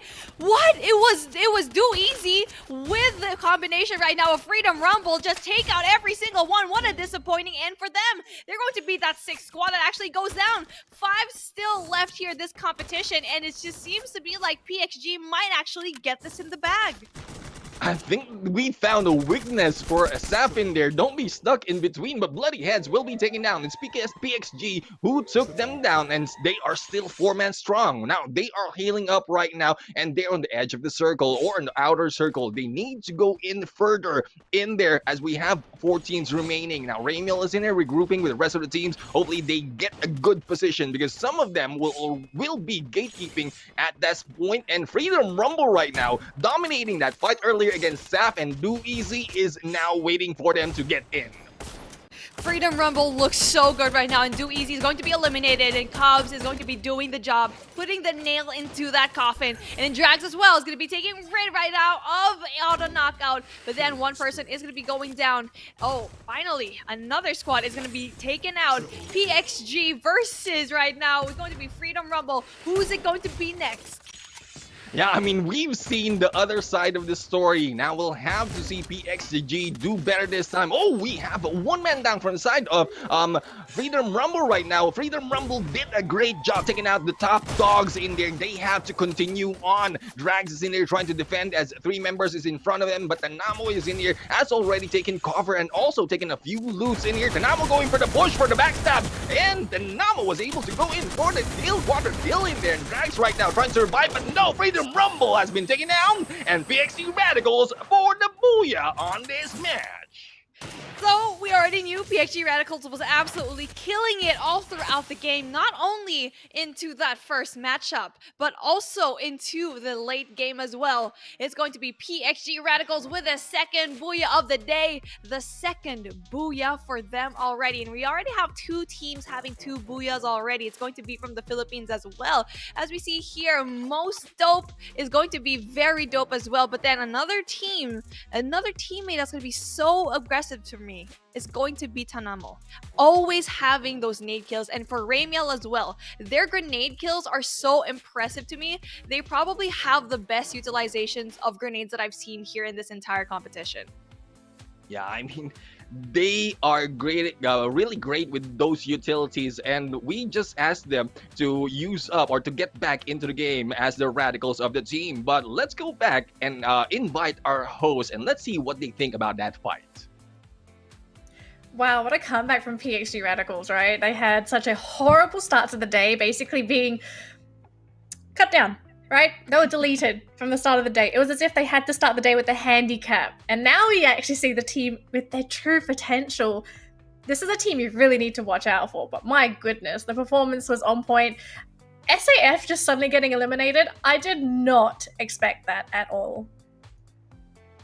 And I felt like the whole time it was kind of like the Michael Jordan meme, right? And I took that personally because PXG got eliminated 12th. They were first ones out the door in the first match. And then all of a sudden they were like, all right, we need to turn it up. We need to get this strong. And I think they had a minimum of about 15 kills. Yes. I even lost track because there's just so many, right? It was just insane of how they were doing it.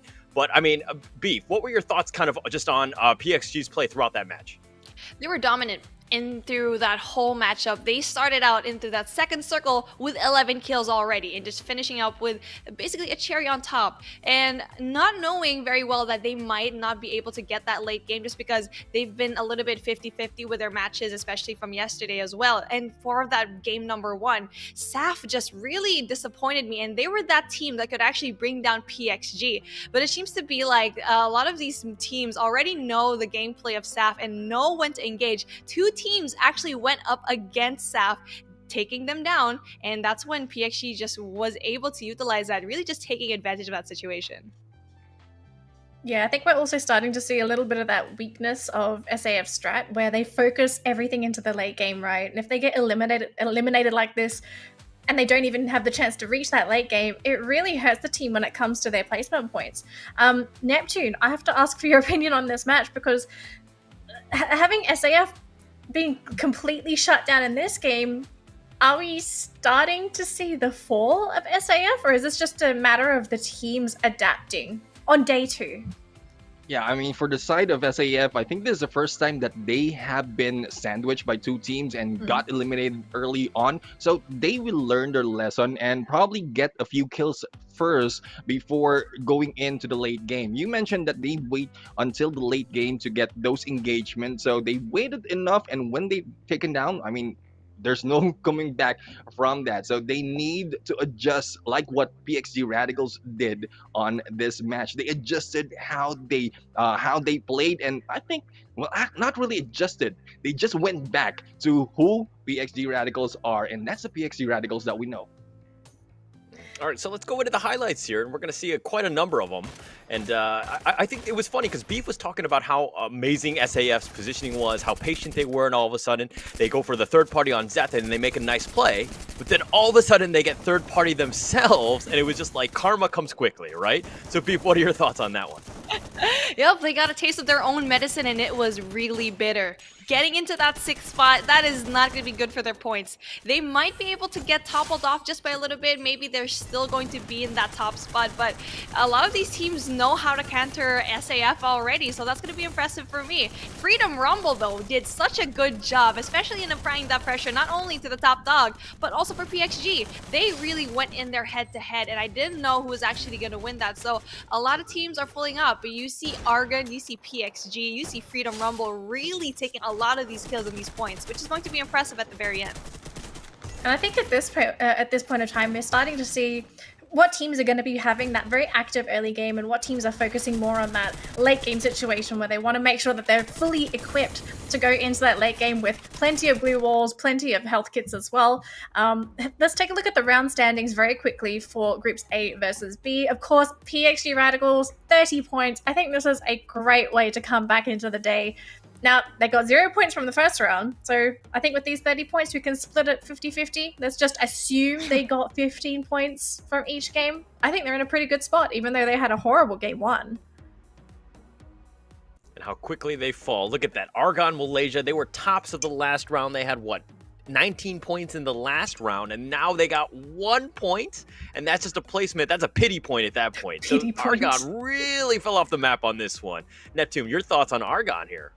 Yeah, I mean, Argon did a great job. Unfortunately, went into a pretty aggressive team who is really climbing up, struggling, or trying to go in on top of the leaderboard, and that is how they went down. Now, I think Argon will try to go in as they went on to the match 1 and try that once again on the next game, but hopefully they don't go against PXG Radicals or Freedom Rumble in here, who's just dominating these fields. Now, something we need to remember as well, guys, is that we're going to be jumping into match B versus C after this, right? So Group A is going to have a bit of a break. They'll be playing again later on. B, they're warmed up. They're ready to go. But it's the Kryptonite group, right? It's Group C. Yeah. And we all know that technically C is the monster group. It is terrifying. You have to worry about all these massive teams. And we already saw SAF struggle yesterday. So for them to only have one good round for this, you could say, for this best of 2, what's going to happen to SAF for the next 2 matches? Yeah, we're going to have to see that one, and then we're looking forward to that. But, like, okay, a little bit of an underdog, like a sleeper team in AKO Legend. This is a team that has not won a single Booyah yet. They've been kind of hovering around the 5 through 8, and they just kind of survive just barely. But in terms of points, this is a team that's actually in a well-positioned place, right? It's all about consistency. You don't have to be the number one dog with all the kills and getting all your Booyahs. You just need to be better than the other guys, right? And 13th through 18th, at least in this league, right? So all you need to do is survive. Watch out for AKO. I think that this is a team that you really need to look out for moving forward. Yeah, I think AKO is going to be a pretty tough opponent. Now, and next map as well, we're going back onto Purgatory. Now, with the introduction of the new map for Group C, this is the first time Group C is going to be stepping onto this map. Do you think that the teams in Group B are going to play differently after playing at least one match on this, Neptune? Yeah, I mean, Group B is already warmed up. They know how to go against some of the Group B, but as what you mentioned, Group C is a strong group, and they need to watch out for them. So hopefully they don't go over their heads, and be careful for those teams that you need to watch. All right, I'm looking forward to that one. And there's going to be a lot more games to come ahead. And of course, this is going to be the first code that we give away. MCP, HP, VEB, 4G, UQ. I did that right. And all you need to do is copy and paste it, put it into your Free Fire, and get your skins. It's the easiest way. Everyone can do it. It's not a first come, first serve. You just share it with all your friends. Make sure that all of your, your squad mates can actually get in and participate. The only limitation, though, is the timing. At the end of the stream, you're not able to redeem it anymore, so make sure you do it somewhat quickly. And congratulations to everyone that's already redeemed it. There's always that one person that has their phone open and they're just waiting for the code, right? There's always that one dude who's already done it. Congratulations, by the way. I bet there's like 5 people out there thinking, yes, I got the code first. Oh, wait, no, everyone gets the code today. And there's going to be more codes throughout, not only for today, but also through the rest of the league. And there's going to be, 10 more days, at least in the league, and then the grand final. So there's plenty of plenty of opportunities to win out skins, and they're all going to be different. So feel free to just, again, share that, make sure that everybody knows, and stay tuned because this league's not going anywhere, and we've got more skins to give away. Don't be a troll and share the code. Now, before we jump into our next best of 2 for today, we're going to go for a quick break. So make sure you head on over to the toilet, grab your snacks, get a drink, because once you come back, we got non-stop Free Fire action for you. We'll see you after this break. 3 days to go. 3 days to go. 3 days to go. 3 days to go. 3 days to go. There is 3 more days. Arma Tutindin, are you ready? ¿Estás listo? Adakah anda sudah bersedia? Are you ready? Are you ready for it? Are you ready? 你准备好了吗？ هل أنتم جاهزون يا أساطير لعيد ميلاد فري فاير الرابع؟ Let's tune up for the party. Let's turn up for the party. Tune up for the party. Let's turn up for the party. أتميتشاي اسمعني. Let's tune up for the party. Let's tune up for the party. 3 days to go. Are you ready? Quay nào em ơi. Booyah!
Absolutely bombed and taken up by MS25. That's 2 down for AB Sligers, and their aggression has not really paid off, as now they will get overwhelmed by the members of Freedom Rumble. Your boy was going to be the third one on chopping block.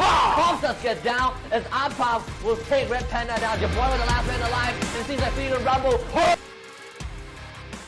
forfeited for sure. Shaw's trying to help out, but this is going to run into 3 different crosses. Run, my That is boy. not good for Shaw. They're going to try and gun them down. In fact, they will. Shaw's a down, MS25 picks them up, and now MS25 pushes on forward. XL with the third one, and Shot will be eliminated. Catch up to Geekfam. Can they do it? They got one down. Calls at the window. They're rushing in. They're gonna take out Cobb. Dress goes for a rotation, but he takes himself out. Cobb's down. This is it. AKO. Not gonna make it. Back to International. They haven't seen him yet, but now they do. Mr. D trying. Hello and welcome back to day 2 of the MCP Majors Season 2. My name is Holler and with me is the amazing Danny. What are your thoughts on the first 2 matches thus far today? Bit of a surprise. I don't think anyone expected the upsets we had, right? So we had SAF do the usual thing in Game 1 in Purgatory. They got a very, very easy booyah, but then they just got... I think they just got swatted out of Game 2. Right? Everyone was just like, "Get out of here! We're sick of this. We don't want more SAF domination. We need a new leader." So SAF got swatted out, and it was PXG Radicals to absolutely dominate Game 2 after literally a 0-point finish in Game 1, which I thought was a really crazy upset, because you would think that if you get eliminated during round 1, the morale would be low, your team would be unmotivated, and you would think a team would perform worse. But it makes me wonder, is PXG one of those teams where if they do horribly in one round, they all of a sudden just have this secondary win that brings them into that second match and absolutely crushes their opponents? I don't know. First game was like a warm-up game, right? You just need to just make sure that are my buttons working? I gotta do my finger exercises. I think they got deleted like as soon as the game started. So they didn't even get to warm up, right? It's like they dropped in, they died. So Unfortunately, that was the case for them. But I mean, they pulled it off real strong. I mean, they got 30 points. They're back into this one. No real issues there. But I think that the biggest stellar for me was SAF and the fact that, hey, they're looking at third party, but at the same time, they're very vulnerable to being third party themselves. This is one of those things where they need to be careful, right? If there's a lot of firefights going on, you got to be careful of, hey, do I want to go in and do I want to take this risk, or do I want to play it a little bit safe, maybe just look to go for a high placement later? But let's see what the standings so far after the first 2 matches. What are your thoughts on this one, Dave? All right, so we've got additional points loaded up onto groups A and B. So for anyone that's wondering, teams in C, if they've basically fallen down the leaderboard, it's because they haven't played yet. So we're going to see some changes after this next round. SAF being in the top position, not surprised, but PXG Radicals now sitting in second place. They have to be so proud of their performance in that second game, because it really brought them back up onto the leaderboard. They're 20 points over Blacklist. So in this next 2 games, if PXG can play average games, they are going to be able to maintain their second place over Blacklist International. So there's going to be a little bit of an issue for some of these Group C teams, because we're really starting to see, interestingly enough, these teams from Group A and B really pull through. Yeah, there's going to be a bit of a gap. But again, my sleeper team, look at AKO Legend. Very quiet. We have not really talked too much about them, but they've quietly gotten 26 kills. This is pretty formidable. I mean, it's not the 53 of SAF, but who is SAF, right? Yes. I mean, at the end of the day, this is a team that you really do need to look out for going into this B versus C matchup. I think that we're going to see a lot of that, and I'm actually very excited to see Group C, because they bring the rain, they bring the heat. Everything is great about this one, and there's going to be definitely some fireworks here. Yeah, they definitely put the heat on SAF, and that might be a little bit of a worry for the Filipino team, right? Because you want to maintain as much of a lead as possible, but looking at their points right now, they're very vulnerable to getting knocked down, right? You're only 40 points ahead, and Group C hasn't played at all. There's a very good possibility that they're going to be losing their position here after that terrible second game. And if you're in Group A or B and you're kind of in the bottom tier, this is in that 13 range, now is the time to start worrying a little bit, right? You really need to step it up. You don't have a whole lot of time, at least for today. I mean, yeah, we have this league going on for about 10 more league days, and you do have that opportunity, but you don't want to be mathematically eliminated early in this league. You got to get yourself into that money. Make sure that you're into the top 12 to get into that grand finals later in the year. Absolutely. So we're going to be jumping into Purgatory in just a moment with our casters. Should we do our predictions for groups B versus C? Like, who are we thinking is going to take the booyah here? I mean, you got to go with one of the favorites, right? You're going. That's the biggest I bet you're going to go PXG Radicals. No? Are you going? Okay. No? Are you not going to go for PXG? I'm not gonna. Okay, PXG, like the inconsistency worries me. For me to pick a team, I just want that stable team, right? AKO Legend right now to me says stable, right? You can't be eliminated 12th. You cannot be in that situation. But the that issue is a disaster of a is match, that so right? far AKO is not a Booyah team, right? Like Yeah, they'll place yeah. high, but it's not a Booyah team. Who do you So think's this going is to the take the thing about Booyah? So it's kind of like dating, right? Am I gonna always go for the hot girl that's like, got a lot of, you know what I mean? Or am I gonna go for the, above average girl with everything? It's about consistency. Sorry, that may be too much information there. I'm sorry. Your expectations are very low. All right. Hang on, Purgatory. I'm just taking a look at some of these teams in B and C. You know what? I think after PXG Radical's performance, I have a feeling they're going to carry that momentum forward. Right? You got to be feeling so good after that second game. PXG Radicals. Just watch them get eliminated first round, right? Just watch them now. All right, so we'll find out as we go into match 3, Purgatory, Neptune, and Beef Mommy. Please take it away. And yes, finally we're here, and that was such an amazing discussion. I really want to get into it because I think for everyone else here, we keep talking about the Kryptonites, right? And B and C, this seems to be like C is going to be a little bit having that edge against that Group B. We'll see though, because it is going to be a new day, and so many unfortunate things and upsets already did happen, like what Danny said. So I don't know if it's going to be the same thing here. How about for you, Neptune? Do you think that we're going to be seeing a change in the tides? Yeah, I mean, we've been surprised by a lot of teams today. Compared to the gameplay that they had yesterday, there's a lot of change up that they've made, and a lot of them had moved up into the ranks. So there's still a lot of surprises. We're just going into a few more games, and this is just day 2 right now of Beef. Absolutely. And I know we keep saying that, yes, there's a little bit of a change in tides and in pacing, but I mean, we saw the top 2 teams that won yesterday get another booyah, so that might be the same story here. What's more interesting to me is like the other teams that didn't really do well yesterday, being at the very bottom of the pack, really just pulling up. We saw Argon, we saw Bloody Heads, but then enough about that. We're going to be seeing a new team right now. I feel like Fast Skill really wants to have that win. They were so close into getting that win, and they're going to be that team that will be making a lot of those calculated decisions, even going into that final circle, and that's going to be interesting to me. Hopefully they get that booyah. Yeah, I mean, I want to agree as well with Holler, with AKO, with auto knockout, because they're doing great with consistency, and they're just in there as a sleeper team, and there's a chance for them to really overtake a lot of this team, especially when they pop off. So we'll have to wait. There's a lot of surprises for you in here. So for those of you watching right now, don't think that this is a team who will be dominating. There's a lot of things that will be happening into this match. So hopefully you're watching with us, because we as the casters were already in here and we're still surprised. So hopefully you are as well.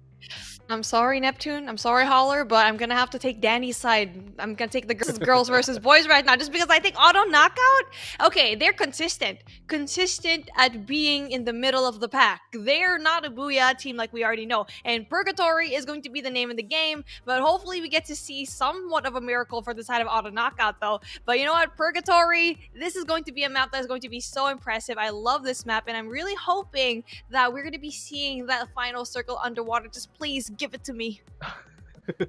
I mean, we'll love to see that water finish. And yeah, I mean, I'm not quite sure if probably it's because of a different landscape that we want to see that. But hopefully, it will. Hopefully, the RNG gods will give it to you today. But right now, the flight is on. They're going in from Lumber Mill up into the Crossroads, and a few teams has already jump off and spread out. And I think there might be a few in there who might be in trouble. But looking at Brasilia right here in the middle of the map, 3 teams are already in there. Now we also have Marble Works with 2 teams jumping off on that area. So we'll have to find out where will the first engagement happen. Well, we'll probably be seeing it right here. Almighty is going to be right beside Wheels, and these 2 teams, they've been going at it. These 2 teams know how to engage in that early game. So who's going to be able to utilize all of their grenades and basically their length and also going into those blue walls, that's when we'll see the fight really coming into play. But it just seems to be like Wills is going to be taking a little bit of a back end and really just slowing everything down, which is going to be good because you need to have weapons to be able to really just win in Brasilia. That's not going to be easy just because of how much cover you actually have, and Almighty really does well into fragging into those early moments. Yeah, I mean, Almighty almost every time they go into the area wherein there's a lot of buildings to hide out and probably loot out, and then they just get into position. They get the high ground or probably the roof of these areas and then just look out for everyone. Now, the question there is, will they be able to take off a few more teams before they go into probably the fourth and the fifth circle, getting them ahead to the pack, or will that the same thing happen from the previous days wherein they just waited for late game and then just taken out and just hanging back in there in the middle of the rankings? Now, we'll have to see Umbrella as well onto this area. They're also going in for the lookout, but no one has been sighted just yet. Now, up here in Central, Umbrella is doing quite well on these matches, but they need to go in better onto the engagement because we don't want the same thing to be happening for every team down at the bottom of the ranking. We just want them. We want the underdogs to move up a little bit more. Now this is so interesting to me. You can see here Blacklist on the very top side of the map. Moat House is going to be a very interesting matchup just because they're in the middle of a lake. And you know what? If you're going to be going into the mansion of Blacklist International, you're definitely going to be eaten right now by the crocodiles that's going to be swimming around the moat. But then one person seems to be like they're actually going to be a little bit outside. I'm actually not sure who that's going to be, but a really interesting push. I feel like that's just a one person being the lookout just to check who's going to be around the area. It just seems to be like Blacklist International really loves to have the house. I mean, most of the teams are going into the 1-3 split, as we see from Blacklist International, and if I'm not mistaken, it's also Wills in there who's going in on a 1-3 split. So 3 of the members are going in for the loots, while the rest are just slowly creeping in onto the other side, looking out and probably give those information to the rest of the teams. XBR right now is in here going to high ground, as I think they've seen already those members of Wills in there, but MTX was able to go in against Almighty in there, and I think there's another engagement. Zap has been sighted. Let's Go right now is stuck into the car, being shot down, and will be taken down. Now, Let's Go didn't just go away from that fight and has been eliminated. Now, Zap right now might be in trouble losing one of their members. Okay, now I'm confused. I'm pretty sure, yes, they probably did that 1-3 split, but where are the rest of the SAF gang? What? Let's Go already going down, and that is just absolutely unfortunate just because of how important it is, especially into the late game, to have a full squad. But we've seen it before that 3 people, that can still be really good at the very end, but a very questionable push nonetheless, and I don't know why he actually overextended himself that way, knowing very well that he won't have any backup. Yeah, I mean, it's too early as well to go in for the information gameplay like that. I mean, that is usually when you go in for a bait or a sacrifice to get the information. But early on to this matchup, losing one member, and especially in that manner, it's very difficult for SAF right now. I think this might be a change of tide that we keep talking about, and SAF might be going down. Hopefully not that much, because they've maintained their lead on the rankings right here, and this is a bad way for them to slide down into the slope. Yeah, a really bad way for that start, but then we're going to be seeing another passive aggression over here by the side of 4X-Men. They're just going to be chilling. They're going to be going around the coconuts and just trying to see if they can find a nice vacation spot. This looks like they're going to be going shopping, but you know what? They're going to be shopping for kills. That's what's going to happen, just because we know how aggressive this team can be. And if you are going to be going up against a team like SAF as well, with just one person down, they will probably win that engagement. And speaking of, MTX seems to be like they want to take the engagement as well. It's going to be 3 members against 4. Yeah, I mean MTX right now, not quite sure if they're aware that someone else is in here, but still, it's still a disadvantage from the side of SAF because they lost one member, and we're still unaware of what happened or how that happened. But MTX right now, if they go in for the push, there is a possibility that they'll be able to dominate them, and SAF right now will be going down once again early on from this match. Saf is going to be chilling. Is going to be a little bit more passive than we usually see them to be. But we already know they do passively into that early game, but it's not working out for them. And the fact that they did that last game and they lost it, there needs to be a change in that strategy. And then speaking of, Almighty is going to be taking those engagements like we already know, just because they like to be aggressive into the early rounds. And so Shira is going to be applying that pressure, but then they did reveal wherever they are. On top of this hill, they are going to be having that vantage point, but then a house is going to be covering up with right now for the side of Umbrella. They're going to be cozy, but just one push right now from Almighty, especially with just one person for the assist up in this hill with that sniper, that is probably going to be ensuing, but it's going to be one more round and just going to be into that second circle as it's going to close in.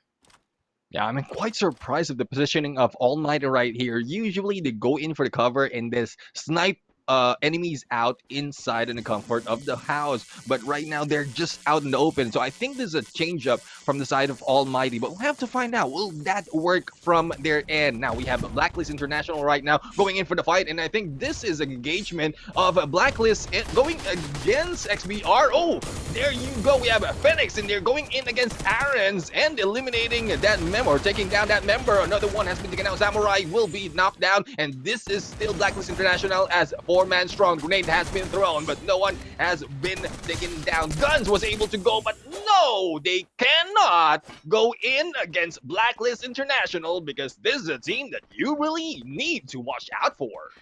Why was XBR still on the same spot where they actually killed Let's Go? I don't understand why they were actually just chilling there. Not only that, but the fact that they were able to take out Let's Go is because there's no cover whatsoever, and they just stayed there like sitting ducks and got eliminated by Blacklist International. And with them having really the kill leader having 4 kills already, and that's going to be very tricky to actually go and pull through. But then speaking of, it's going to be very tricky as PXG is going to be in a little bit of a pickle as the machine is going to be able to go in there. But then the glue wall is going to be going up. The Lamborghini, no, that's not going to be going in as the McLaren is going to explode already. The glue wall action is going to be going into play. It's going to be just one more kill for them as Insanity is going to be going down. It seems to be like the strong teams are going to be fighting each other early on. Yeah, I mean, we are just expecting a vehicle gameplay from the side of BXG Radix. Oh, there you go, the grenade in there from Tanamo, and a quick finish for 2 members. Now it's now left to Union here, and this is what I'm talking about. This is the PXG that we love to see as they go in 1v3 against this member, and Fastkill MY will be eliminated. PXG 3-man strong, unfortunately losing Insanity. Ooh, the Philippine teams, the top 2 Philippine teams, already 1 person down, only leaving them 3 apiece. And it seems to be like Blacklist International and Almighty are going to be taking advantage of that fact. It's Group C versus Group B. Now, that's not going to be very easy, but Fast Kill's usually one of that team where we want them to win, but they were so close, but not so much as they were engaging PXG, the wrong team to engage in early on. And they are going to be that 11th squad going in saying bye-bye. Now, that's going to be very surprising to me how early they actually went out. I was thinking about what I mentioned earlier. So they lost Insanity and PXG are now sane. Is that right, Beef? Yeah, I mean, it's just, you know, they're going to be sane. They're going to be having clear thoughts in their head. But then that's what they like, though. They're pretty much an insane team, especially with their gameplay and how aggressive they can actually be. And if ever we're going to be seeing SAF go up against PXG Radicals, woo! I want to see that go down just because you don't have Let's Go and you don't have Insanity. So they're kind of in an even playing field. But I honestly think PXG has this a little bit of an edge, really going into those high pressure situations in the aggression. Yeah, I mean, I mentioned earlier, this is a PXG that we know, that we've seen, the unorthodox vehicle gameplay plus the grenade kills in there. Those are the kills that you don't see that much. The combination of all the tactics as well as adjusting as when they need it. And this is what we want to look for in a team, and hopefully the rest of the teams are also adjusting that quickly into the game, because we want more of them to show up, to pop up on this game, and not just one tactic wherein they will be easily read and be predictable from or by the other team.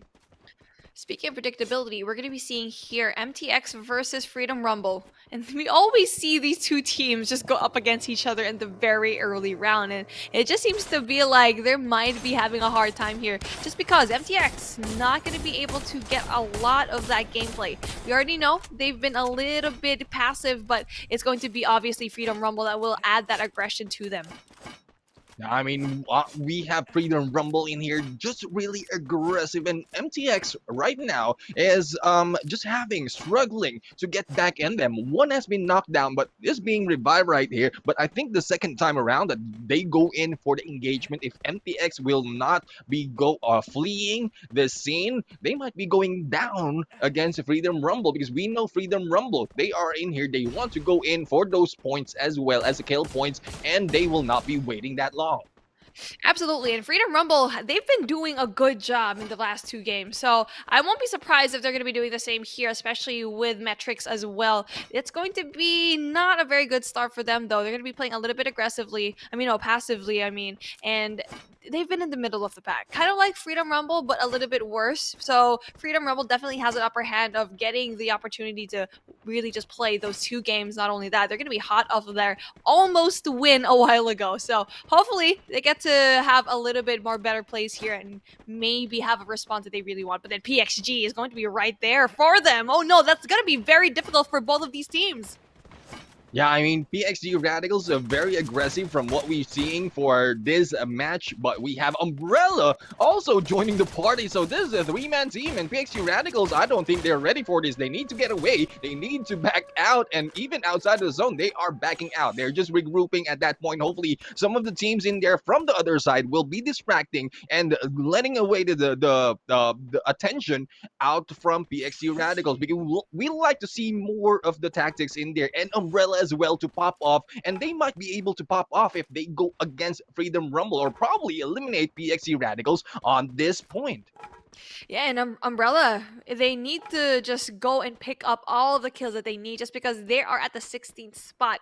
That is not going to take it. That is not going to be good, because you need to go up to the 12 just to qualify. And a lot of these teams, Abuya isn't even going to be in their mind. Yes, it's going to be nice, but they need to get a lot of these kills. They need to place high, just because you're going to be needing that placement points. But then we're going to be seeing here Almighty just giving a lot of gunfights right off inside of Freedom Rumble, and they're going to be having a really hard time. Shira is going to be going down, though, and just going to be eliminated. It's Vegeta doing an absolutely amazing time, even from far away.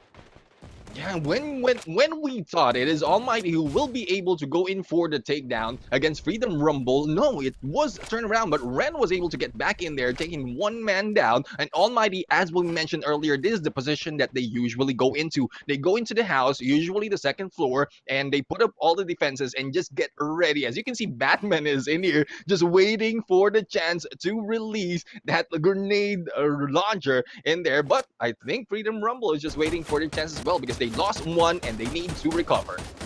Now this is going to be very hard on F side Almighty, just because they can actually get eliminated with just one single bomb and just one grenade to just end everything. But then we're going to be seeing shots taken right now. It's going to be Blacklist International that's going to be in the very edge of the circle, and they even have the upper hand to go in there very early on top of the hill. This is something that you'll want to see, but then you can see here on the minimap, right behind them is going to be Wheels. That's not going to be easy for them, just because of how aggressive this team can pull through. Yeah, Auto Knockout right now is in trouble. They are outside and they have been gatekept by Blacklist International. And there you go, AKO Legend eliminated at 10th place, but Blacklist International will not be resting just yet, because they will be pushed by Wheels in here from the side, and I don't think they're ready just yet. We have one already being taken down, and on the other side we have Almighty being eliminated in here. They're not ready for that fight. It's now left to Batman right here, and Umbrella right now is just recovering from this fight. Hopefully Batman will be able to get back on this game, because this will be a 1v2 situation, or 1v3, and they're going to pick up from Ren. Oh, a 2v2 that might be happening. Oh, what? Blacklist International has been eliminated in there from the other side. That was quite a surprise, but going back into the fight, Almighty right here will be taken down as well. Batman will be left and taken out by Umbrella Reborn. Wait a minute, there's so many things that's happening that I didn't even get to see who actually killed Blacklist International. Were you able to actually see that, Neptune? I think it's a side of Wheels in there. They went in for the fight, and like what I mentioned, they might not be ready for that engagement after taking down Auto Knockout. But Saf will also be taken down. What is happening? This is quite a turnaround. Those on the top are being brought down like flies. Day number 2, a day to just say, you know what, it's going to be opposite day. Whoever is going to be at the bottom of the pack, yeah, they're going to be the ones that will get all of those kills.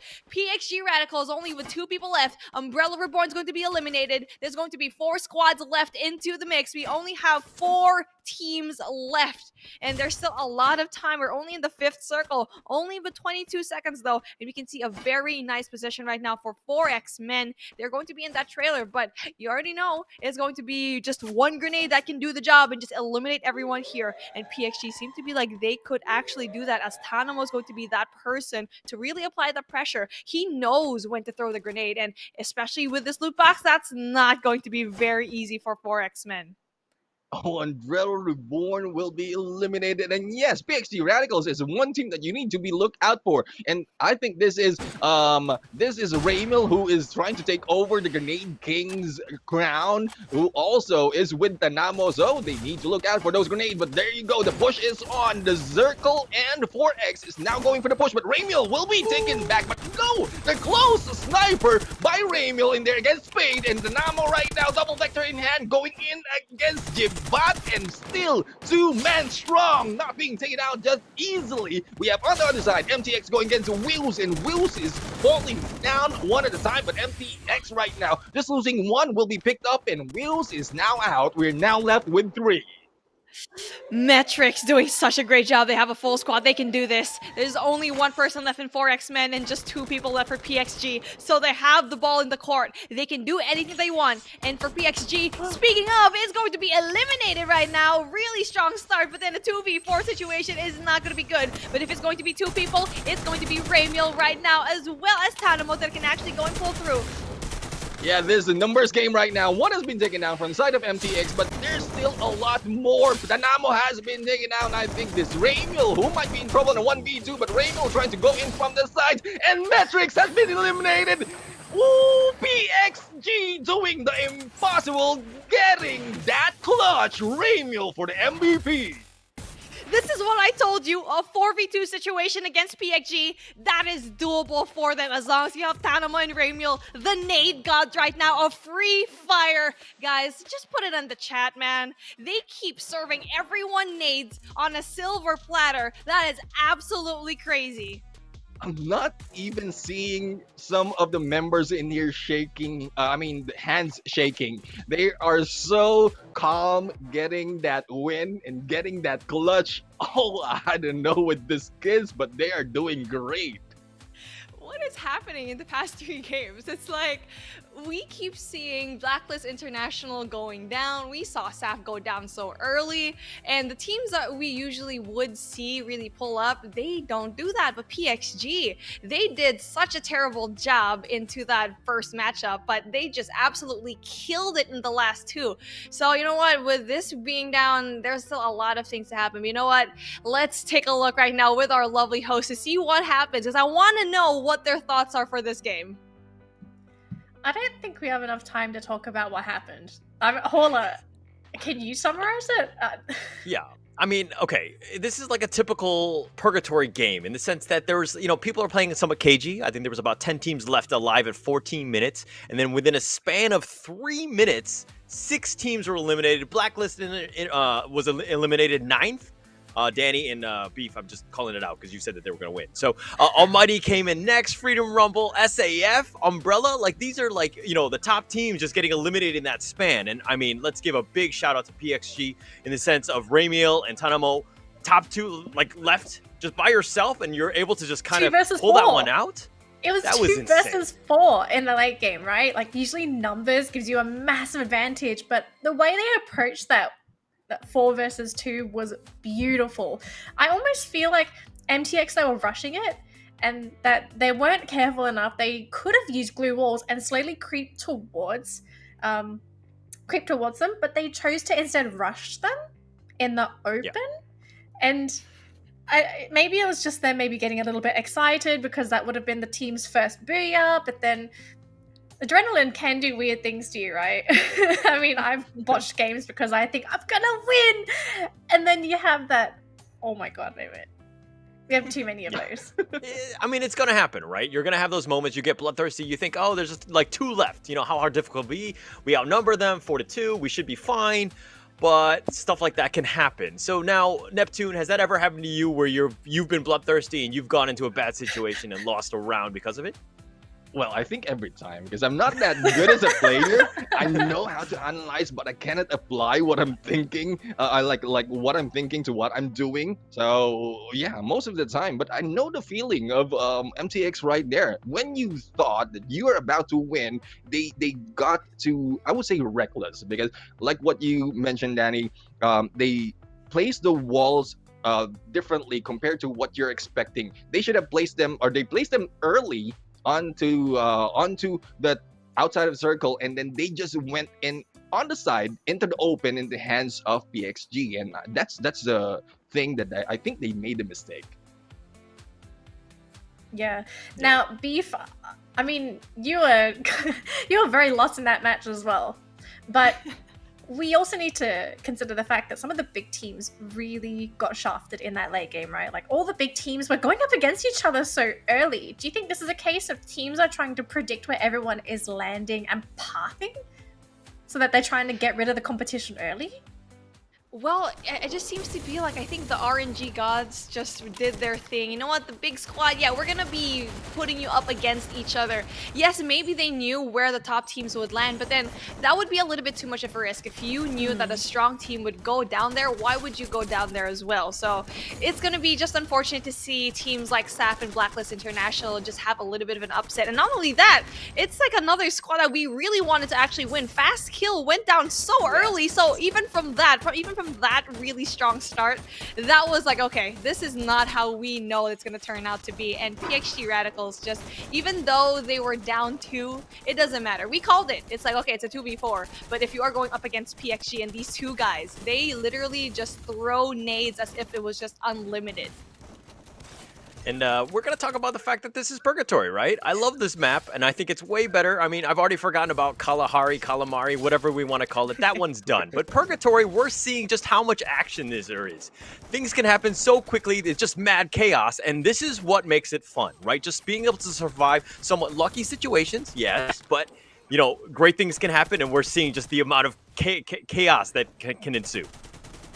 Yeah, and I think as well we need to consider the final circle as well, because we can see on our screen there's hardly any cover for these teams. And if you look at everyone's inventory right now, there are no glue walls. Everyone has basically used it before that final circle went down. So people sort of need to adjust the way that they play going into that late game, right? Especially on Purgatory, you don't know if you're even going to get cover, because compared to Bermuda has a lot of places to hide. Kalahari, I'd say Purgatory shares a lot of similarities to Kalahari in terms of the lack of cover. Anyways, let's go to the group standings real quick. This is match 3 standings for B versus C. PXG Radicals, they get a booyah, 24 points, 18 kill points. 18! Actually insane. What? Yes. And, you know, I kind of feel like very stupid here because I was saying, you know, we hyping up AKO Legend and they dropped pretty much a donut on this one in the sense of just getting that pity point. Very poor showing by AKO Legend. I was talking about consistency, and this is definitely the furthest thing from being consistent. And he might have jinxed it. Sometimes it happens. Yeah, that's on me. Unfortunately. Now, in terms of the leaderboard, I have to say a couple of teams that are towards the bottom of the leaderboard are doing pretty well, right? Wheels, they managed to pick up some points, so they're sitting on 11 for this round.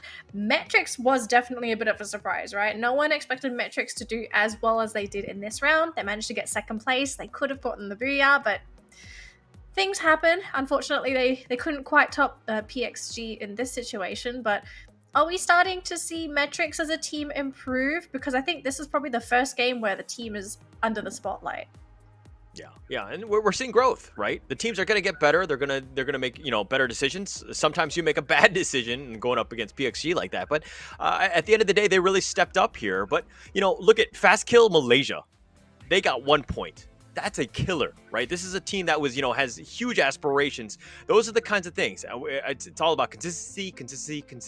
I can't even say it 3 times, but that's what you need to do. You need to be consistent throughout. You need to make sure that you can play every single time and you're getting your points. And dropping a single point like that, you're going to have a hard time. I mean, yeah, that was a very good representation of consistency, inconsistency.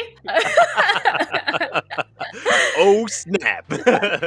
All right, so our next map is going to be Bermuda for Groups B versus C. Now, we already had the Purgatory.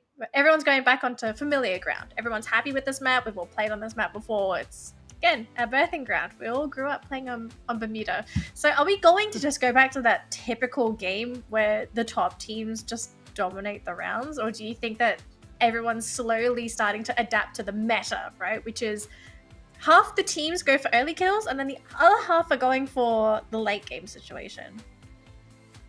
I think you need to really adjust, right, in terms of where you're landing, right? We've seen a couple times where, Bermuda, you've kind of had that, like, if it's going in hot and there are other teams there, you're going to have a problem, right? So maybe you want to settle down a little bit. If the meta right now is being aggressive, you need to adjust and play a little bit more passively, right? So that you're not getting into those firefights, and maybe you're looking at third party, you get your points that way. So you need to really adjust and understand what the other teams are doing to really make that good decision. But, I'll leave it up to Beef. What are your thoughts on that one? Now, this is so funny just because in Group A versus Group B, we saw a complete dominance of Group B. And now for Group B and Group C, it's still Group B that's actually doing so much slaying already. So for Bermuda, SAF definitely wants to win this just because they haven't been doing such a great job in the last 2 rounds. So definitely it's not going to be easy for them, especially knowing very well that Blacklist International and Fast Kill didn't really do well as well. So it's anyone's ballgame. Neptune? Yeah, I mean, there are a lot of surprises from these teams, and I like to be surprised, like what happened from the previous round. So hopefully they brought a lot more on these next matchup, because we're expecting this is Bermuda. There's a lot, they've done a lot already that they can show us. So hopefully they can show us more. All right, looks like the match is ready, so we're going to throw it back to our casters, Neptune and Beef. Take it away for our 4th game of the day. And here we go, the 4th game of the day. We have Bermuda, the green grass, and the buildings aside as well. We have this flight coming over, from the east into the north, and I think the south side of this area will be a little bit thin, spread thin for our teams, because they've already went in onto those landings, Beef.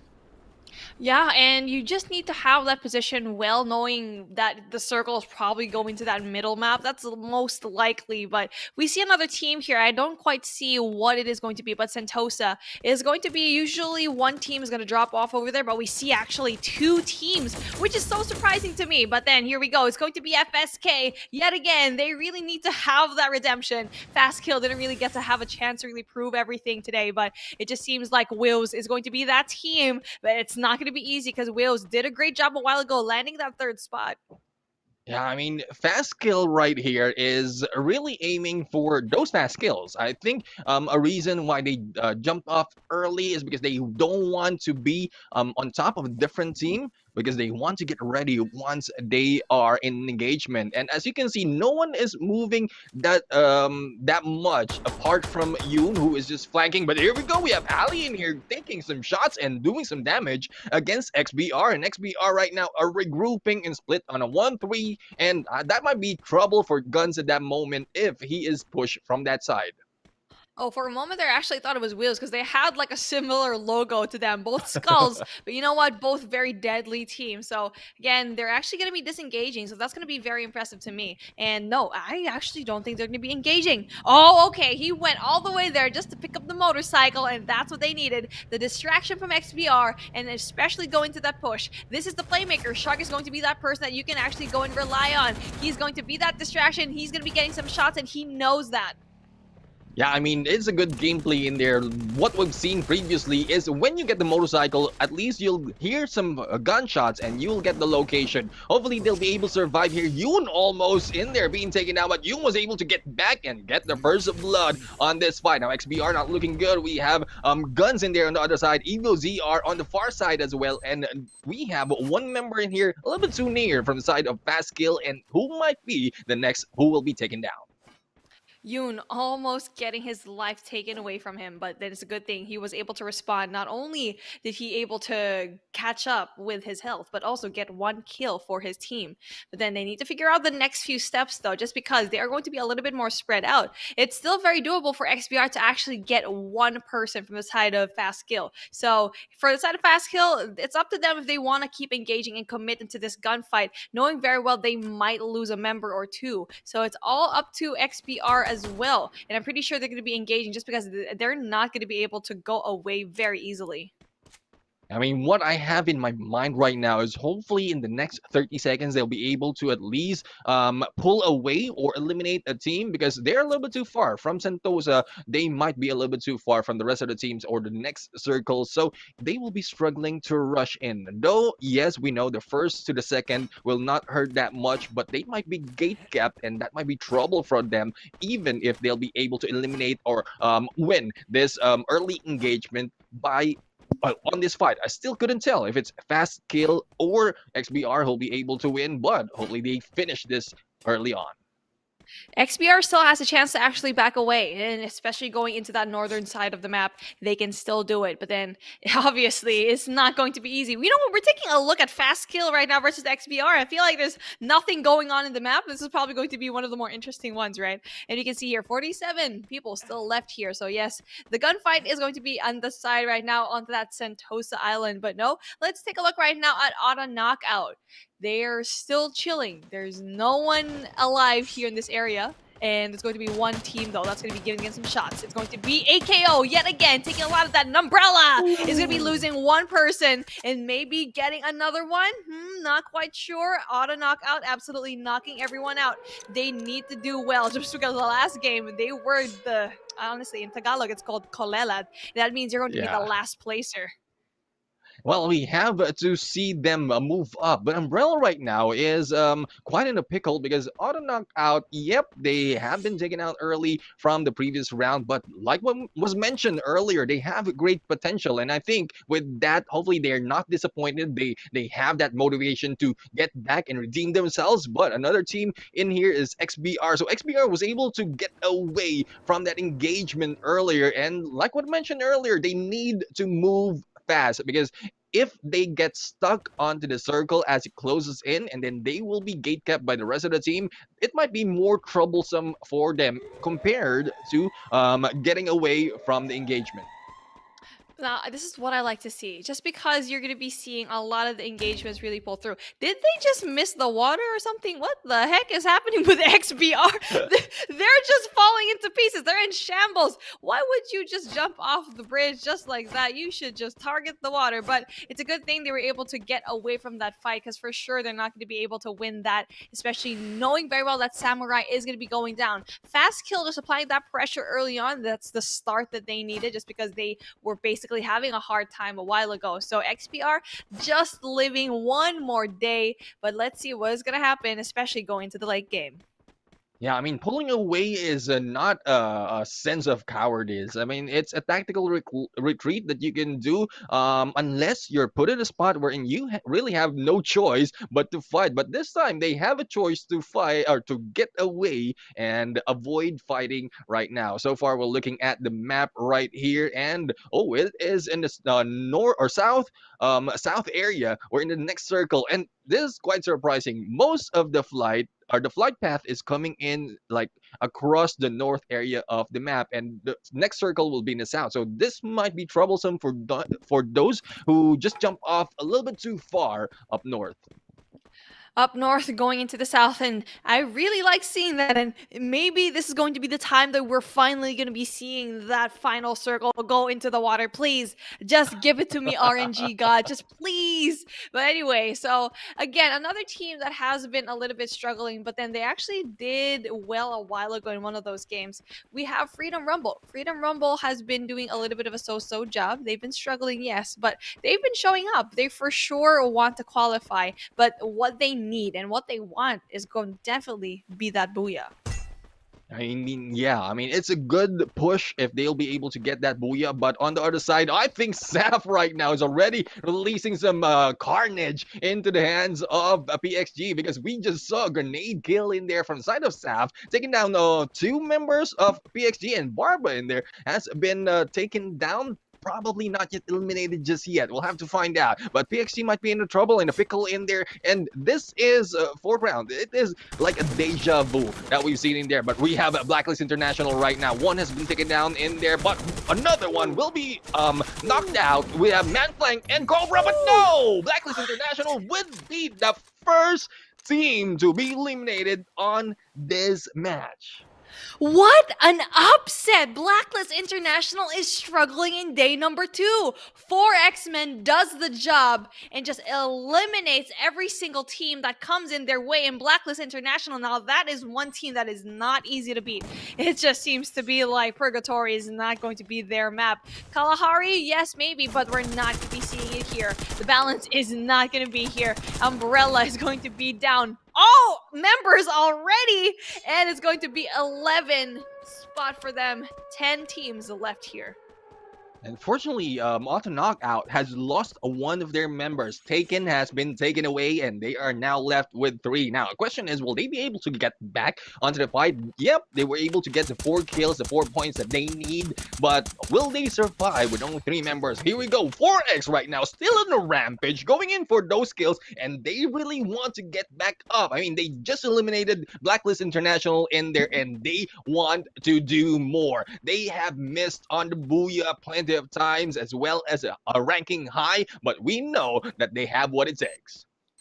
4X-Men is going to be in that 4th spot in the overall standings, but then not today, just because we already know that they've been doing such a good job here in Purgatory. Getting rid of Blacklist International is not a joke in any map, and for Purgatory, it seems to be like their absolute kryptonite. So another engagement is going to be ensuing here, PXG Radicals versus SAF. Now, these 2 Goliaths have been going at it for the past 2 maps. Why? Well, this is because they've been just winning it, and PXG Radicals with 3 booyahs already to their name, Saf with 2, and obviously Saf wants to get a 3rd as well.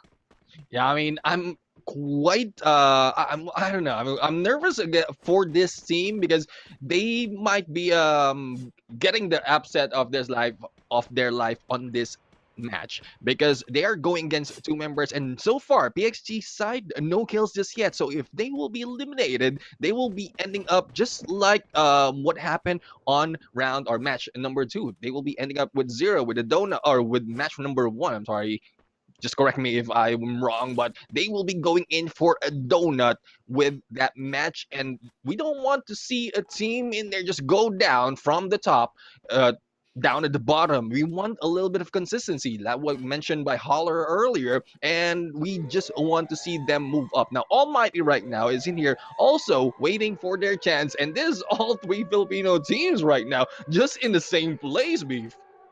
Yes, the Kababayans not going to be having that spirit over here, as these teams really want to have the elimination.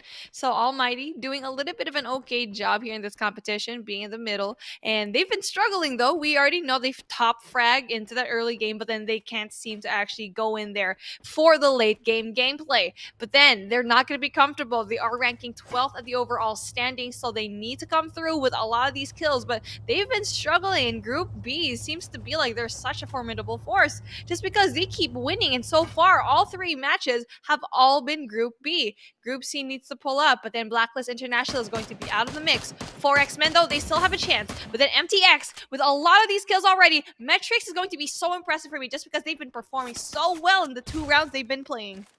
Yeah, I mean, it's a great job that Metrics in there was almost being able to get that booyah on the previous round, but going against 4X right now, who just eliminated Blacklist International, this will be a great achievement for them. But right now, they might be going in trouble as Side 4 has been taken down, is now being revived, but here comes a push by 4X men, and I don't think they will be stopping at any point in here. They will be bringing on the chaos as 2-man has already been taken down. The third is in there, is now left to Rin in there, and Metrics will be taken down. 4X, the aggressive team, already with 9 kills. 4X men in an absolute rage. They're on a rampage right now. For every team that they go through, they just stomp all over the place. But then speaking of stomping, Almighty almost had a stomping of their own, but then Batman is going to be able to go in for that heal. The glue wall in place, but then seems to be like they might be having a hard time just because we can see PXG Radicals is slowly going in there trying to go for that kill. But no, it's actually not PXG. It's going to be Freedom Rumble. There's so many teams that will be surrounding them. Just when they go outside, it's going to be PXG Radicals really just having that time of their life. Yeah, I mean, we have in here Freedom Rumble just rushed in Almighty in there. Hopefully they'll be able to bring back up those teams. But no, Batman was able to go in for the grenade kill, but Cause will be coming back with the grenade launcher. 2-man has been taken down. Shira right now in the process of being picked up. Batman and JC, Ren and Shira might still be alive, but no, Batman will be going down as Frags goes in for the push and elimination in there by Freedom Rumble, but in the cause of losing Batman. And that was a really good push. I mean, they had no choice. We saw the glue wall gameplay was just absolutely amazing. Ren almost got taken out, but then was able to actually just put himself in the corner and just really defend himself with the walls. And now that was very interesting to see. One nade could actually just change everything, but I feel like for the side of Freedom Rumble, they just didn't have any utilities to work with. But then PXG Radicals right now taking a lot of these shots. Oh no, 4X Men is going to be having a bit of a tougher right now just because PXG Radicals has a really good position, and 4X, they actually didn't go in for the position. They didn't promote it. They didn't go in there. They went instead for the kills, but then right now, they're going to be hunted. Yeah, I mean, 4X was able to take down one member from SAF in there, and they will be surprised as PXG is going to shoot them down because they're closer to that point. Probably they just went in for the snipe on the far end and saw SAF in there go in and went in for that shot and for that knockout, but we have PXG who heard them take that shot and is now going in against them. 3 teams, 3 Goliath teams just right here in this little hut, in this little house. It's going to be SAF versus 4X Men versus PXG. That is going to be absolute insanity. And Barba is going to be having that support. Just seeing someone from above that rock, no one's going to be up in that hill. They need to have a lot of presence here. And there's so many people. XBR is also going to be on top over there.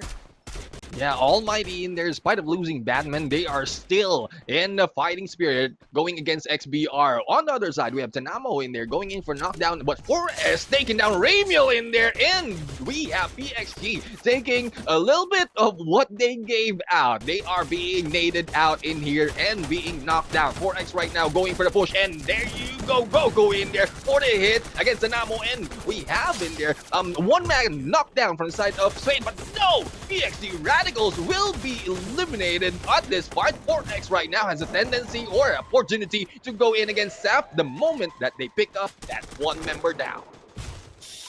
PXG Radicals had the upper hand, but then sadly the glue walls just didn't pull through just because of how heavily they had to utilize it against another team. And then it's going to be Almighty's turn right now. The carnage is going to ensue. It's not going to be easy for them, but then they're still taking a lot of these shots. XBR is going to be going down. They're also going to be taking down Jabat as well. 4X Men going to be down one person. 3 versus 2. They're still SAF though. They need to problematize the fact that there's going to be one more.